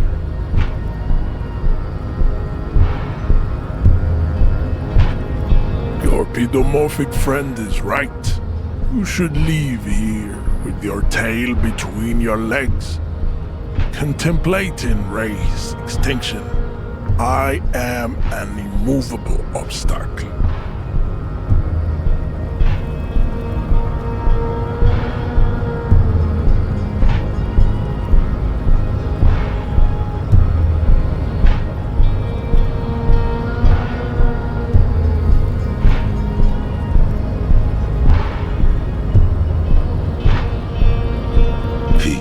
Not so much as glance at the object.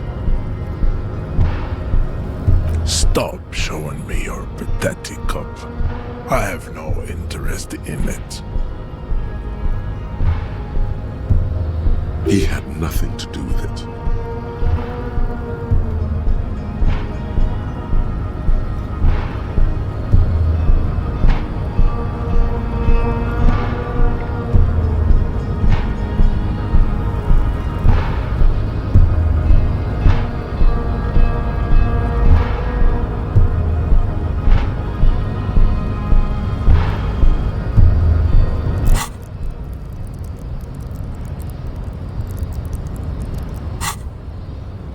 Does he strike you as the kind of man who puts mugs into trash?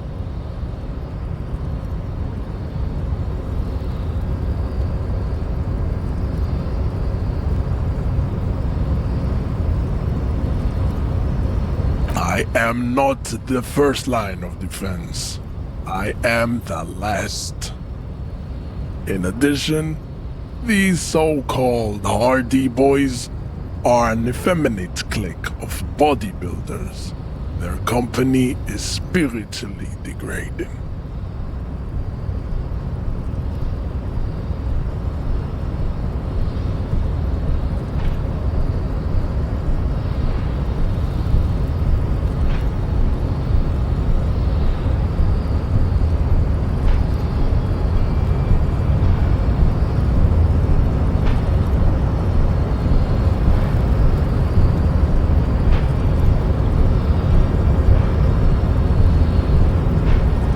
You pick up on something artificial in his tone, like he's putting on an act. This is unlike him. He is usually more himself.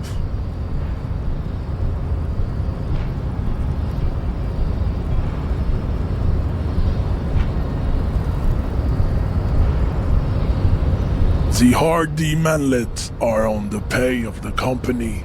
I answer to the union alone. And I do this out of race heroism.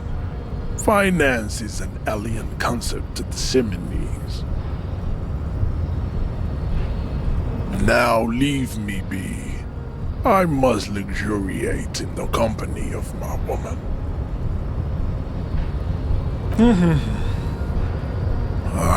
Fine.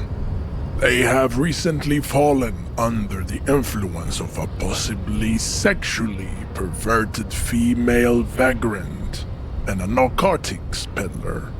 It's shameful. Find out for yourself, endomorphic blob. Interesting.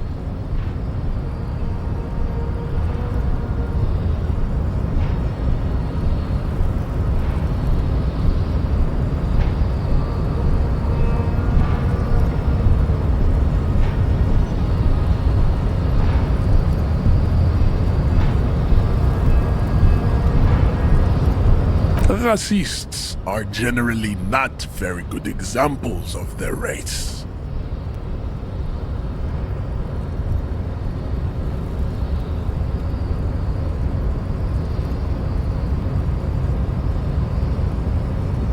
Welcome to Revachol. You hear him yell at a redhead woman visiting the fritter nearby. He must think redheads are immigrants. I am not like them. I am craniometric perfection. I have taken the trouble to permanently draw a phrenologic grid on my skull and features. This should dispel any doubt.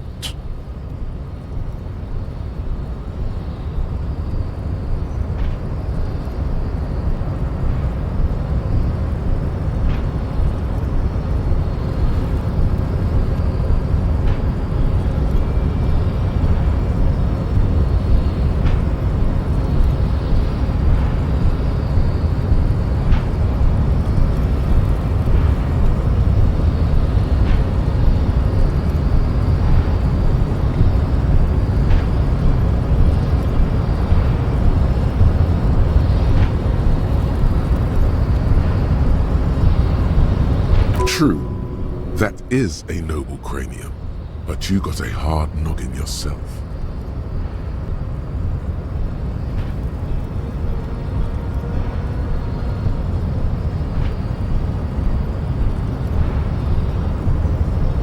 The drawings are precise and look true to their pseudo-scientific ambitions. One thing, however, it is not entirely free of throwbacks in the phylogenetic tree. His large jaw, for example, could be a trait indicative of criminalism. Also, his earlobes could be small. That atavistic stigmatum makes pussy say yes, plenty.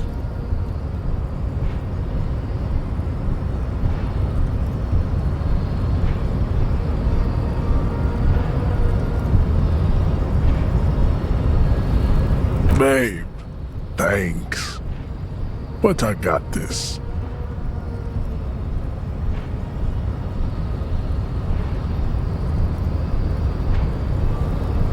You have him off guard now. He's preoccupied with his situation with his woman.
Ah, smallest church in Saint-Saëns, right?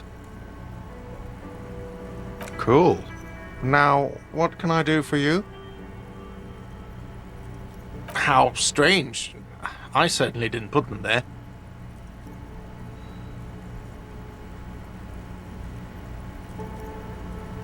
Sylvie had the keys before I got here, and I can vouch for her. I can vouch for all my stuff. None of us would tamper with the crime scene. The trash collection service? CS Municipal. I don't see why they would put anything in the trash, though. Ah, the elusive CS Municipal. I doubt we'll be able to track down who was sent here last and when. This will have to be one of those little threats that solves itself down the road.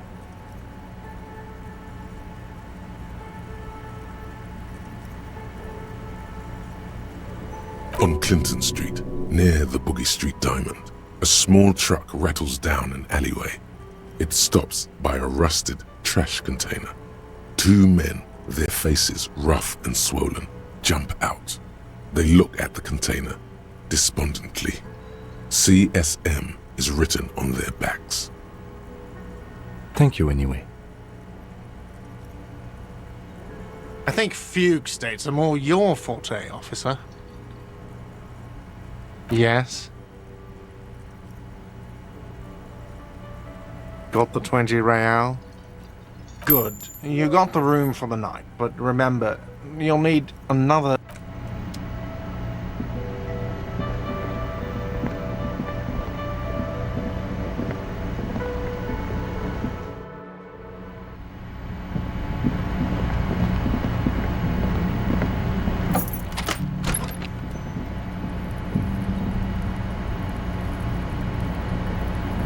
The bed is still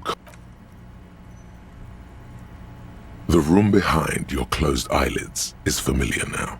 The only home you've ever known. Its darkness gathers. The last thing you hear is the wind blowing in through the broken window. Then something comes, a kind of sleep.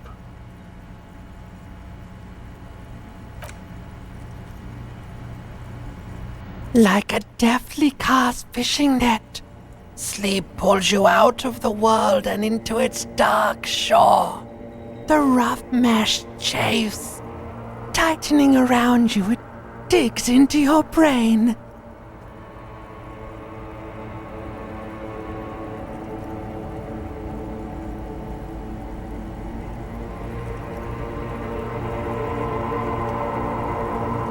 How have things been going for you out there?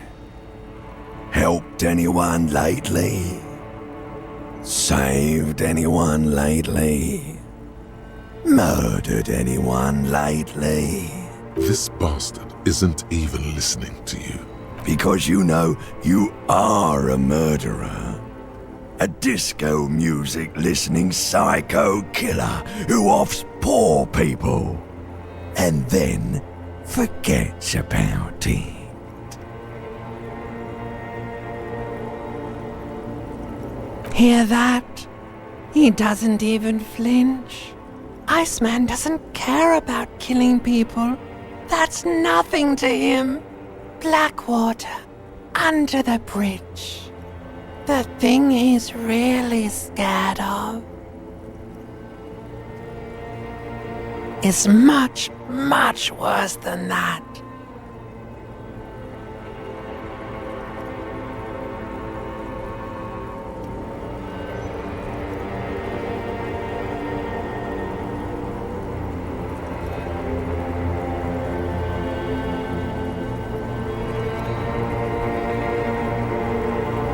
Don't tell him, sister. It's too bad. They're right. This is their function. To keep you from it. We're trying to help you. All these processes, these tortures, voices and tremors are all just distractions, flares and countermeasures to keep you from the last dream. The worst of them all.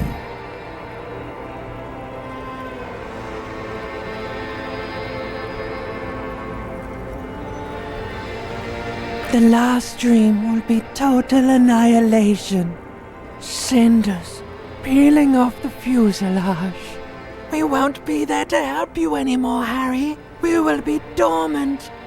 You will be naked and alone.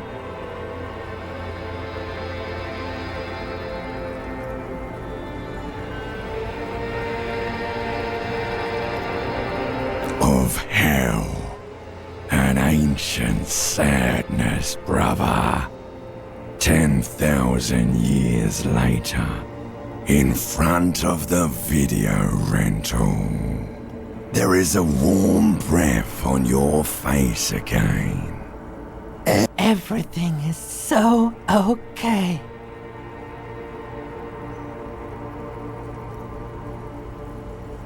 Your eyelids flutter open for a moment. When you close them again, you sense the light of the room around you. You're back. In 2 seconds, the alarm will ring. The last thought in your head before waking is, maybe you shouldn't have seen that stained glass window in the church.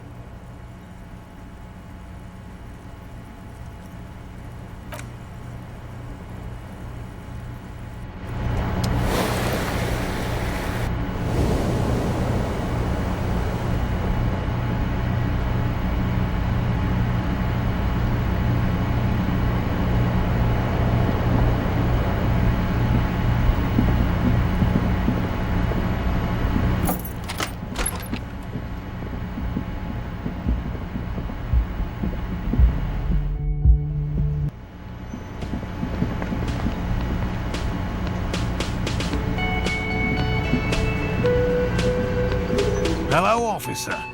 I think I almost have it. A new trap design there. Oh, hello, sweetie.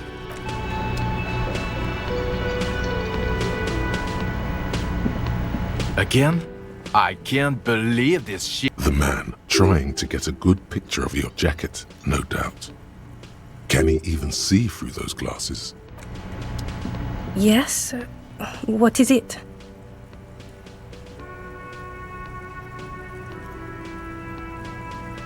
That was pretty good, Harry. Wasn't it, Jean? Whoa, how does she know your name? She probably heard it from somewhere. You have to be more careful, karaoke star. Names are dangerous. Huh, that was... Yeah, that was absolute shit, if you want my opinion. Drunken shit. Haven't wanted anything to end this badly since I had cluster headaches. Horrible. Truly horrible. I beg of you, don't ever subject anyone to this torture again. I mean, seriously, you need to...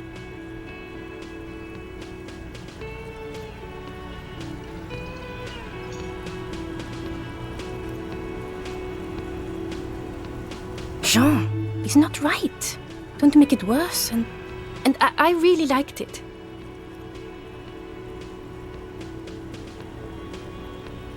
She actually did.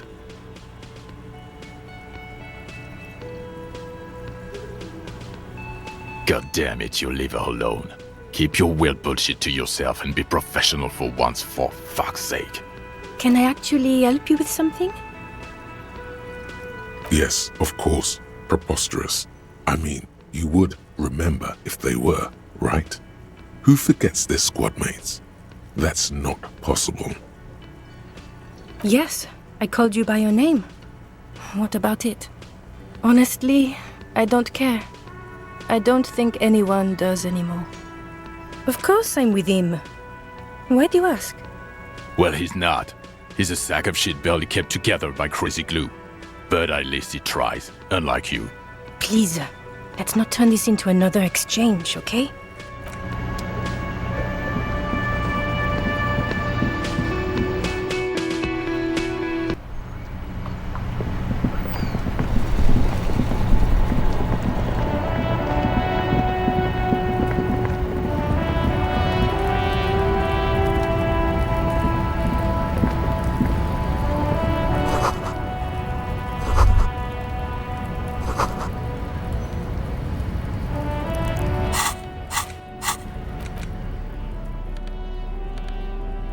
Just a racist mug. What's there to read here? Not much. Oh boy, here we go. What are you going to say about a broken, tossed away mug that you dug out of the garbage?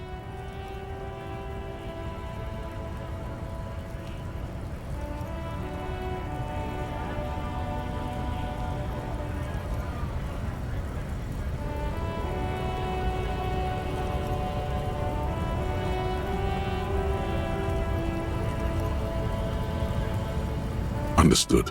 You're that kind of detective. Why don't you get back to your case?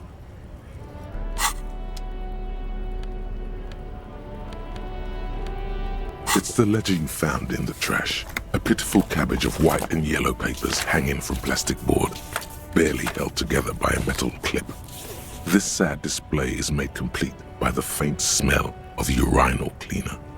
There's a piece of toilet paper, or is it cleaning tissue? No, it's toilet paper, desperately sticking to the back of the blue plastic clipboard. It's a metaphor for you. Thank you, waterlogged ledger, for spelling it out for us. Below the pathetics, terror. Do not look into its blue heart. It's just toilet paper sticking to the back of the plastic clipboard. You can take it off if you want. Still wet, the toilet paper peels off the plastic easily. All you have to do is shake it off with your finger and voila! The ledger now looks marginally better. An aluminium block runs the width of the board, biting down on the paperwork. Its crocodile teeth are the only thing keeping the papers together. A regular pencil, the tip worn down to nothing, has been attached to the clip. The surface is interrupted by a silvery sticker. It's rectangular, sparkling with iridescence. You don't know how you didn't notice it before. Looks like an official mark, made to be low visibility outside the right circumstances. It is similar to the RCM watermark on your blazer the lieutenant mentioned. Didn't he say something about the headlights of his motor carriage? That you can read these there? What? Yes, halogen watermark used for adding information to RCM property. It depends. Aside from an anti-counterfeiting stamp, mine has my station number and address. The information varies by date of issue. Maybe yours will have how many cases you've solved. How many years you've been on the force, he's thinking. It'll have that. Your kill count. Yours will surely have your kill count. Any capable light with the right wavelength will do. Yes, RCM vehicles have had lights tuned especially to reveal halogen watermarks. This means you can read the watermarks if you just turn the lights on. Okay. While a bunch of sodden papers sag from the clipboard in your hand, it's a sorry sight. They're not exactly white. They're yellowed in patches by sunlight and alcohol and covered in dense blue handwriting. Ink escapes into watercolor patterns, reaching its tendrils across entire pages. The paper itself is checkered with faint red lines, forming short paragraphs. Once in a while, there's a red stamp that exclaims, "Case files commit to paper." The case files themselves are plenty. You count more than 100 sodden, crumpled up, earmarked pages falling apart in your hands. They appear to be sufficiently organized and extremely dense, if mostly illegible.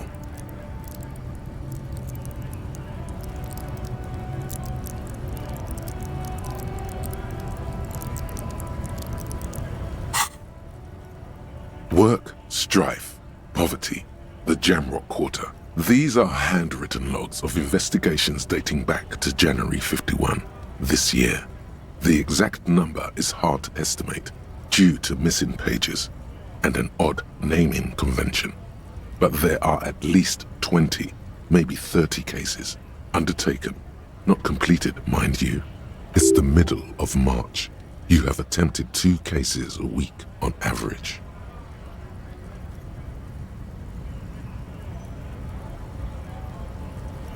What do you mean? Is that all? Huh? 2 complex cases to undertake is a lot, yes. You really have to push yourself. I would not suggest it, lest you start making mistakes.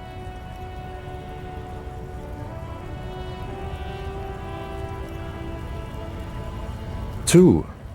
That's a lot. I didn't mean to say you are making mistakes, by the way. That was presumptuous of me. It's okay. We all make mistakes. God knows I've made my share. He tries not to think of them. Like a fan of girls, the checkered papers dry in your hand.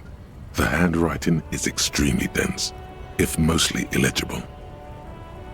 It's inornate, nearly illegible, pedagogical somehow, brash. It must be yours for you to be able to read it. These are the lines of someone who has written by hand a lot and has developed a style only they themselves, or you yourself, can decipher. Written in a rush, in pain, a race to beat your own heart's pulse to some dark finish line.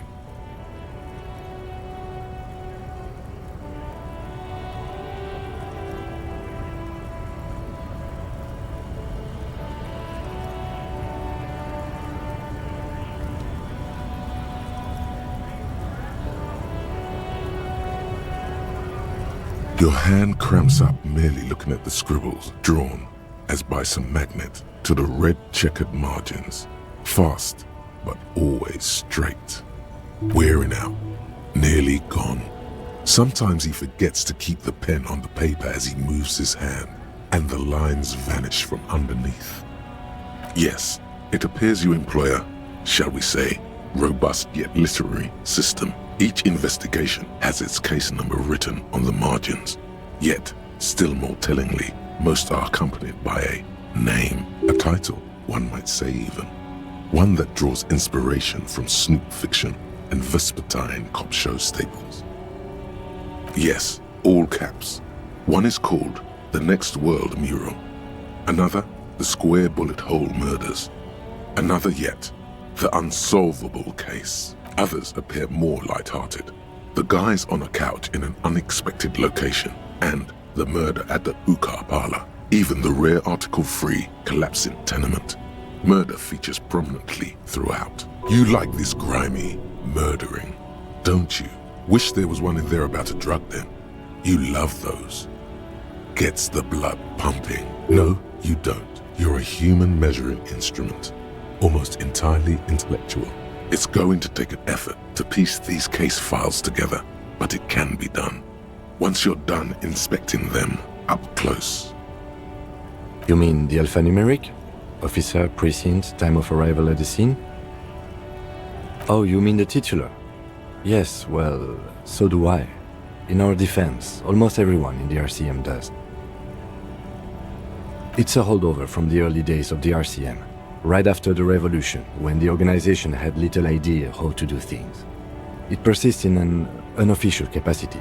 Officers use these titles to refer to their work among themselves.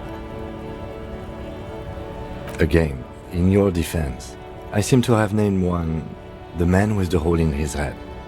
That was a real person. His death was real. Still, I named it that, to amuse myself. I pray his loved ones never find out. Rail spiked through the head. He died. It was a workplace accident. The notebook is annual. It says 51 on what remains of its cover. A molten strap of cardboard. Everything prior to this must have belonged to a previous volume.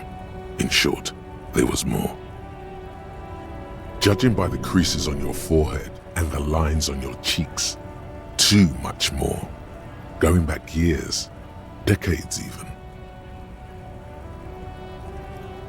There is, for precisely one more. 15 pages near the end remain untouched by the damage. The checkered grid forms a structure of passages, breaking the case into subtasks to accomplish. Once all the tasks are accomplished, the case is complete. The tasks you've completed flow out of the kind green ape pen in a brash freehand similar to the rest of the letters. The wording comes easily. It's almost robotically simple, a language developed for mental rigor and simplicity. Inspect the victim's body. Get the body down. Interview the cafeteria manager. It's not exactly poetry, but poetry would be out of place. A satisfying slash sounds across the paper. You're done, it seems to say. And you, and you. And a fuck you to you too. That last one cuts a slash right through the paper. You're a swashbuckler with that pen, Harry, and it feels good. Feels like completion. Things to be done and things already done. The composition of reality. This is an extremely useful tool for a detective of the citizens' militia. Now all that remains is to name the case. No, actually. Any ideas?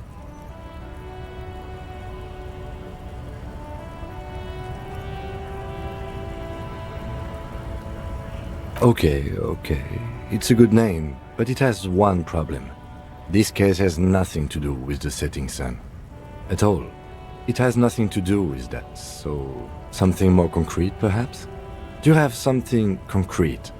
Mundane, usual? Usual is boring. We don't do that. Yes. I have to tell you, officer, I don't appreciate ironic titles. Other officers will have to use this as reference. If it's idiot or cockfinger, they're not going to get it. They're going to think an idiot and a cockfinger were on this case. So, do you have something less funny? Great! That's great! That's actually what I was thinking too. The Hanged Man. Good, strong name. We have a very good name for the case now. I'm going to start calling it the Hanged Man. It's good we sorted this out.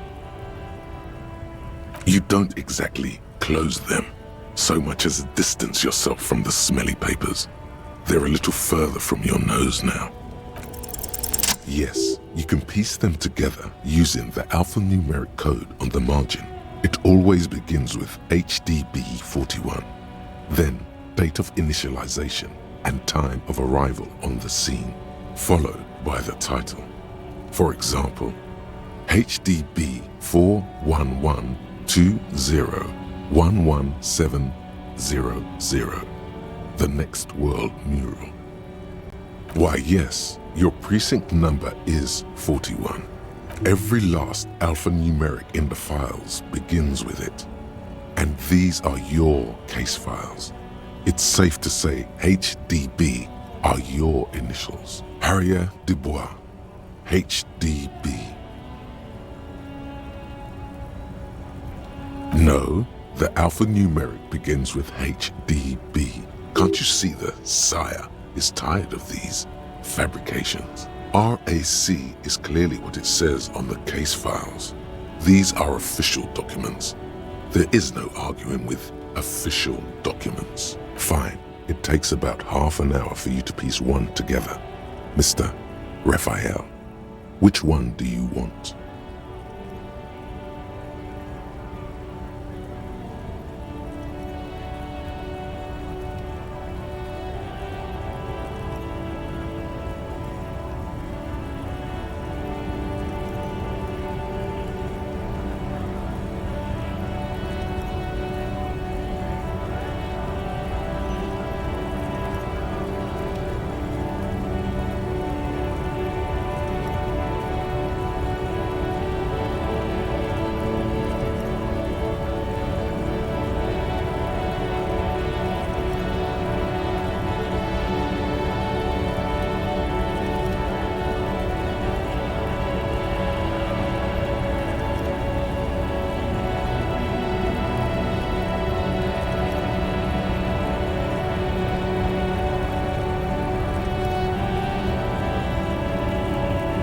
Some assholes brought their couch outside and hung out on it. In the middle of the street, on the roof, on the hillside by the motorway. You know, at an unexpected location. They were young and they thought they looked cool on it. Yes, as you've said here, insufferable rock and roll assholes. Young people are the worst. So anyway, you got a complaint about the damn sofa, or couch, or whatever it was. They were leaving it out in all these unexpected and whimsical locations.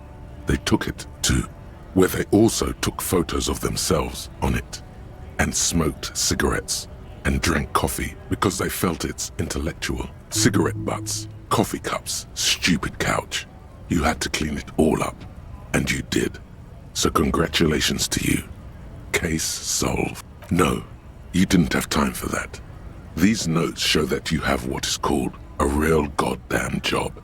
You don't have time to be chasing down the couch assholes. You have a real job to do. What next? This one is relatively easy to reconstruct.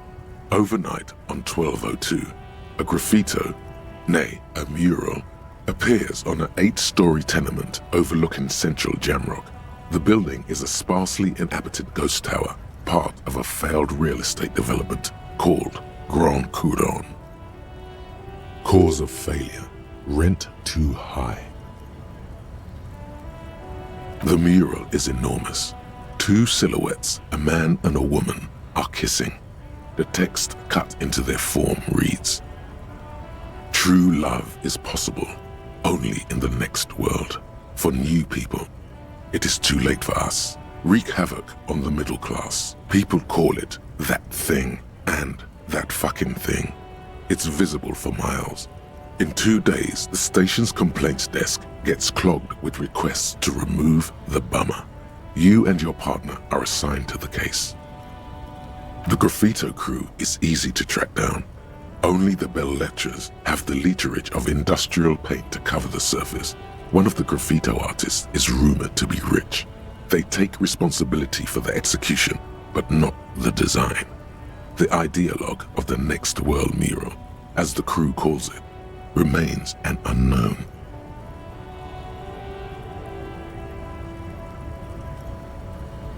The crew agrees to clean up after themselves. However, your partner, JV, is against the removal, citing public support for conservation. This leads to a debate in Precinct 41, which then spreads to the streets of Jamrock, ending in a rare plebiscite organized by you and the rest of Row 3. The 9,000 people subjected to the mural's message, all of Lakeside, Central Jamrock, and Villalobos, plus half of the eminent domain, participate in the vote. Although the case begins with what appears to be a lot of rambling on the streets as to how juvenile and stupid the mural is, given a choice between two options, a staggering 78% of voters choose to keep it. Turns out the opposition were a loud minority, and that love truly is possible in the next world for new people, and it is too late for us. Did anyone ask you what you believe in, man, with this cause of the mere true people? The case files do. The crew agrees. The 9,000 people a staggering 78% of voters choose to keep it. Turns out the opposition were a loud minority, and that love truly is possible in the next world for new people, and it is too late. In any case, it appears AKA Leslie and Burke, AKA the public indecency drunk and the property damage drunk, is a cursed case. It has been passed from unsuspecting officer to unsuspecting officer for 10 years. On January 29, the unsolvable case made its way to you. Why you accepted it, it is unclear. Every officer, and indeed most civilians in Jamrock, know it's unsolvable.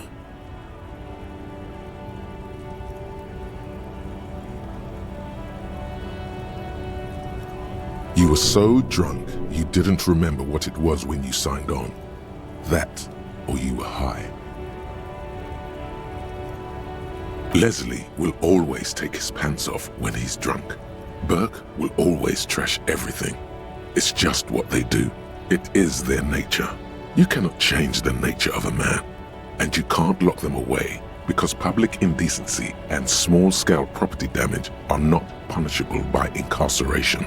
The only way for Leslie to stop displaying his genitals and for Burke to stop attacking things would be for them to stop drinking alcohol, which in their 40s or 50s, it's hard to tell because of their distorted features, is a medical improbability. You would think that, but you're wrong. Where's the fun in exposing your genitals or breaking stuff in your own home? No. Leslie and Burke are on the corner of Main Street and Perdition because that's where the action is.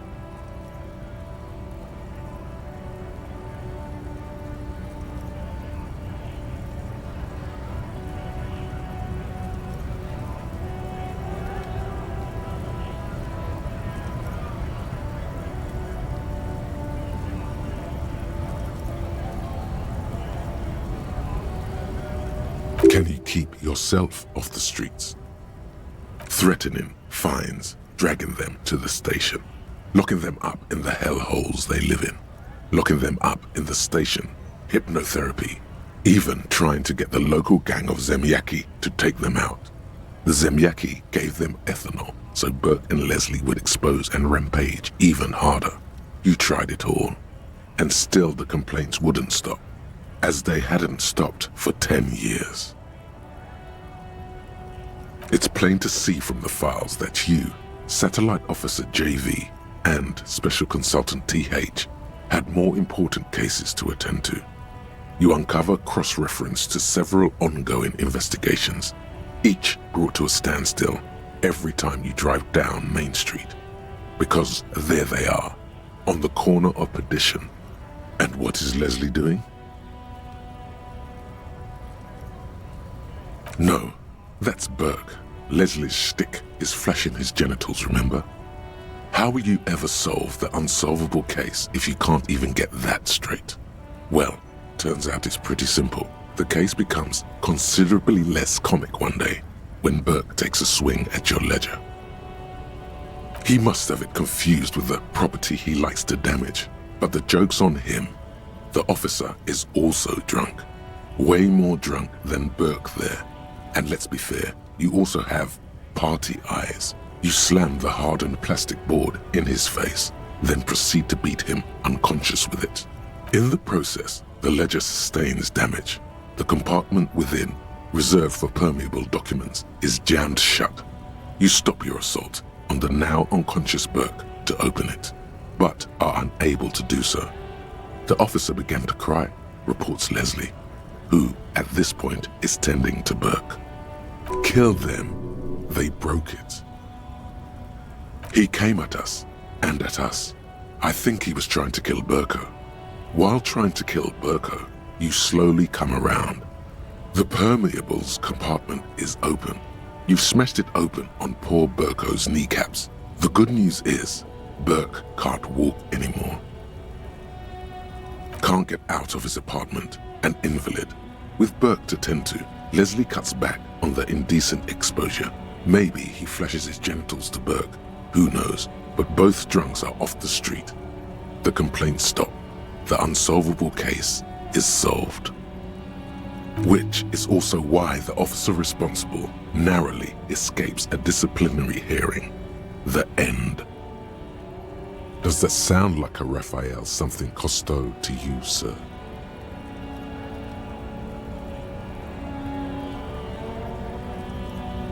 Fine then, you've earned it.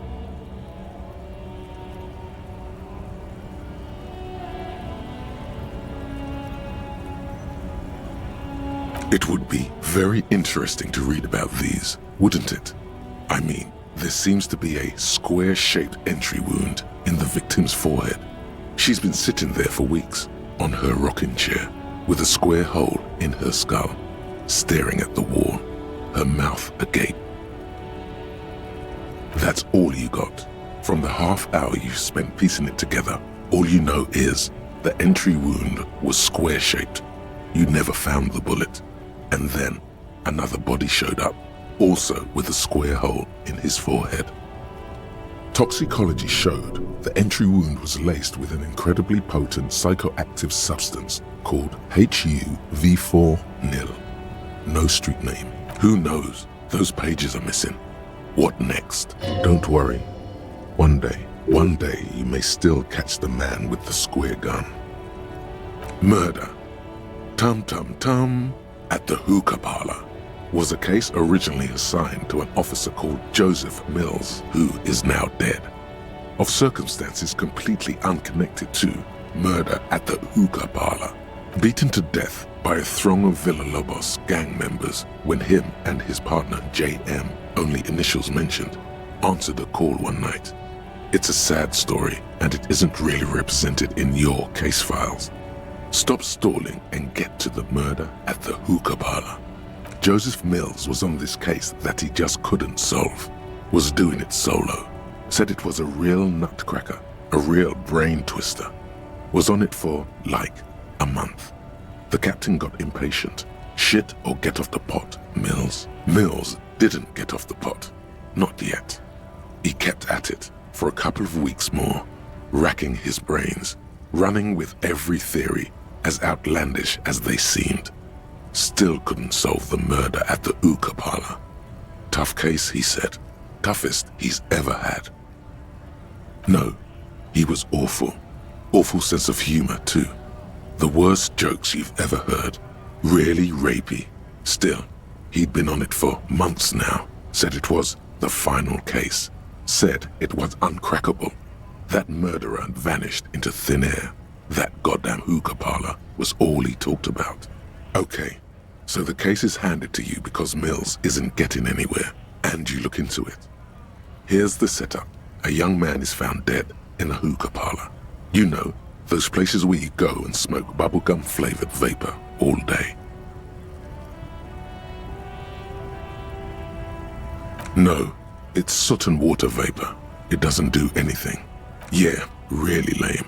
So anyway, young man in his 20s found with his skull busted open, right on the floor of the hookah parlor, in the middle of the day. No one else is in there, only client that day.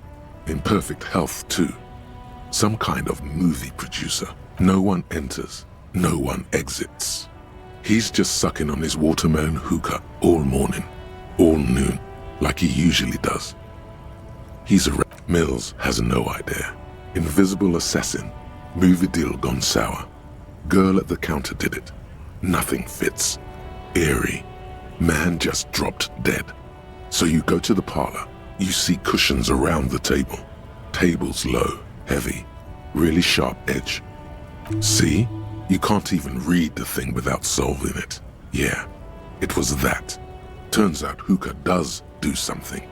It turns off your brain's oxygen supply, and you don't notice it until you get up to go to the bathroom. Yeah, he liked his hookah. Stephen was his name. Smoking hookah. Didn't you hear? I don't know. Not much has changed in the meanwhile. A bunch of sodden papers still sags from the clipboard. In the back, you see thin, translucent copy of paper. Some neon yellow, some bright red, all covered in boxes, like marching armies. These look like official forms, waiting to be filled out. Then rip them from the binder and hand them out, according to type of form. 3. The topmost are misconduct fines, the middle ones are station calls, and the bottommost are field autopsy forms. Each is easy enough to make sense of. You don't have to be an intellectual giant to do police work. A monetary penalization ranging from 20 to 250 real. Severe cases allow for 1,000 real, but that requires special paperwork. The details of issuing these fines are spread out over the rest of the fields. But they appear pleasantly vague, a tool for manipulation. Give the lowest amount and people will be ingratiated. These are quite sinister in tone. They give a date and time for the person to appear at the specified precinct police station. Below the call are the criminal charges you risk by not appearing. All in a print so small it could be considered downright cute.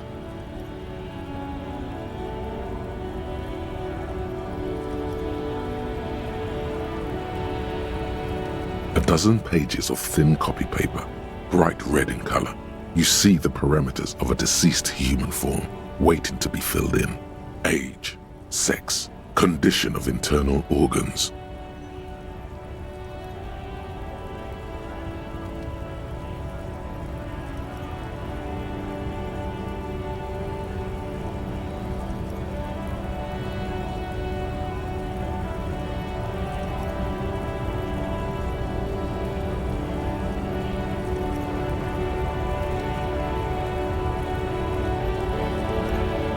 Color of the irises, predation marks, condition of sexual organs. Yes, all that remains now is to fill those forms and hand them to people. Fines for wrongdoers, interview requests for bad guys, and field autopsies to dead guys. What delicious power hid within this pathetic mess. You feel better. The rest of the stinking cellulose is much worse for wear. It's made of dark blue plastic, hard enough to beat someone to submission with. The edges are rounded, however. The U4 size board feels thick and heavy in your hand. Light shimmers on its wet surface. On the back you see the embossed letters, RCM. Blue.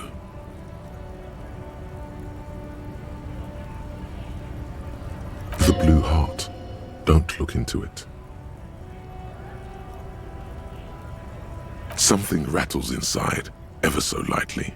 Is there a hidden compartment?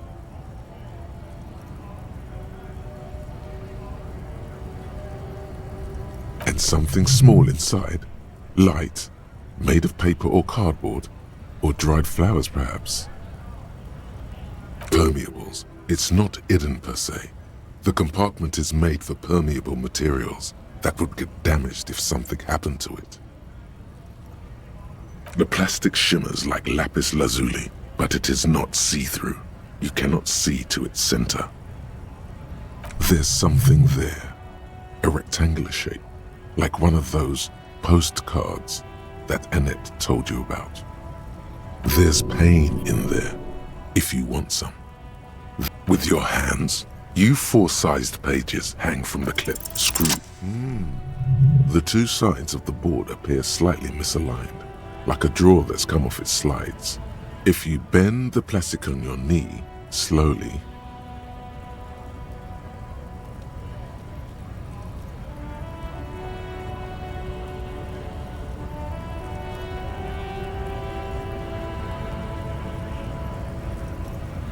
the slides snap back into place. It should be possible to just, you know.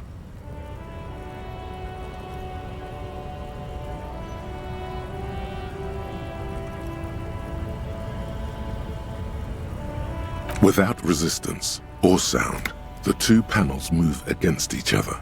The compartment is now open. 2 ticket stubs and a handmade postcard.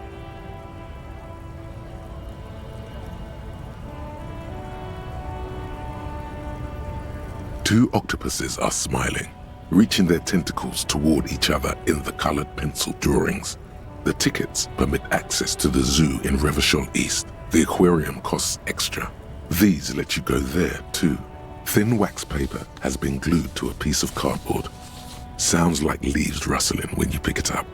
You see violet flowers, floral patterns, patches of glue. It smells of chewing gum, apricot flavored. A touch of cinnamon, the end of summer. You think the label says tutti frutti.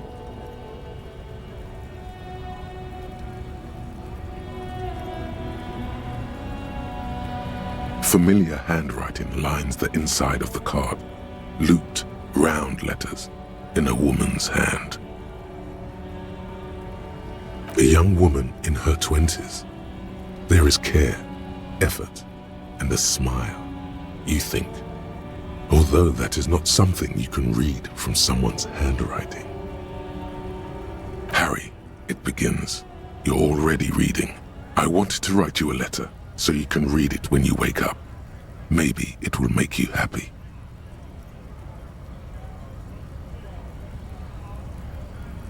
Throw it away, please.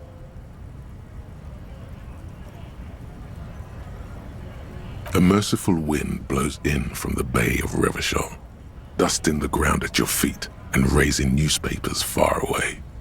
You feel the card slipping into it. Let go. Frisson covers your entire body, a feeling of cold, a persistent chill. No, don't throw away the baggie. There's dust on the drug baggie. It's not good, but at least it's some kind of way to be together. Your hands shake, holding onto it. Every morning when I step out and you're asleep behind me, it says, I find a little piece of sadness in me. I carry it in my chest, down Voyager Road. Every step I take, it grows. By the time I reach the fuel station, it has filled me entirely. I step onto the light rail and look back. Sparks fall from the bow collector. I know it will be like this until late afternoon, when I get off the 42 and walk back to you. You. Every step I take will get lighter. It almost makes me run. Sometimes I do. I can't believe I met you. I can't believe the happiness I feel with you. You have a vast, vast soul, and I will always come back to it. Kisses, kisses, kisses. You feel the air sucked out of your lungs and the blood sucked out of your head. Everything around you gets dark. Small white dots appear. Sparks fall like snow from the bow collector. A streetcar distancing. You feel the ledger slip from your hand. No. Hold on. To what? Detective, is everything all right?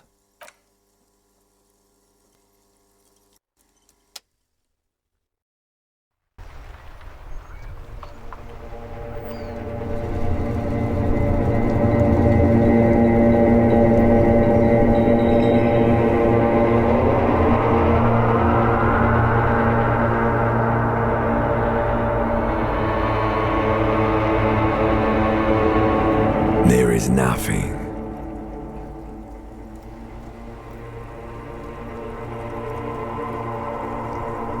Again. Nothing said. Well, that's me. Blue eyes, that's me. Who was what? He speaks of the sickening longing, the unwell emotion. Even in the darkness, he's grasping for it. Still trying to hold on to the great sorrows slipping The cold. here in the... Because it's always... Tell him. Ah, yes. It didn't smell nice. Youth. Oh, Its glowing lights on a dashboard emerge out of nothingness. In the upholstered cabin of Lieutenant Kitsuragi's motor carriage, seated in the driver's basket, the air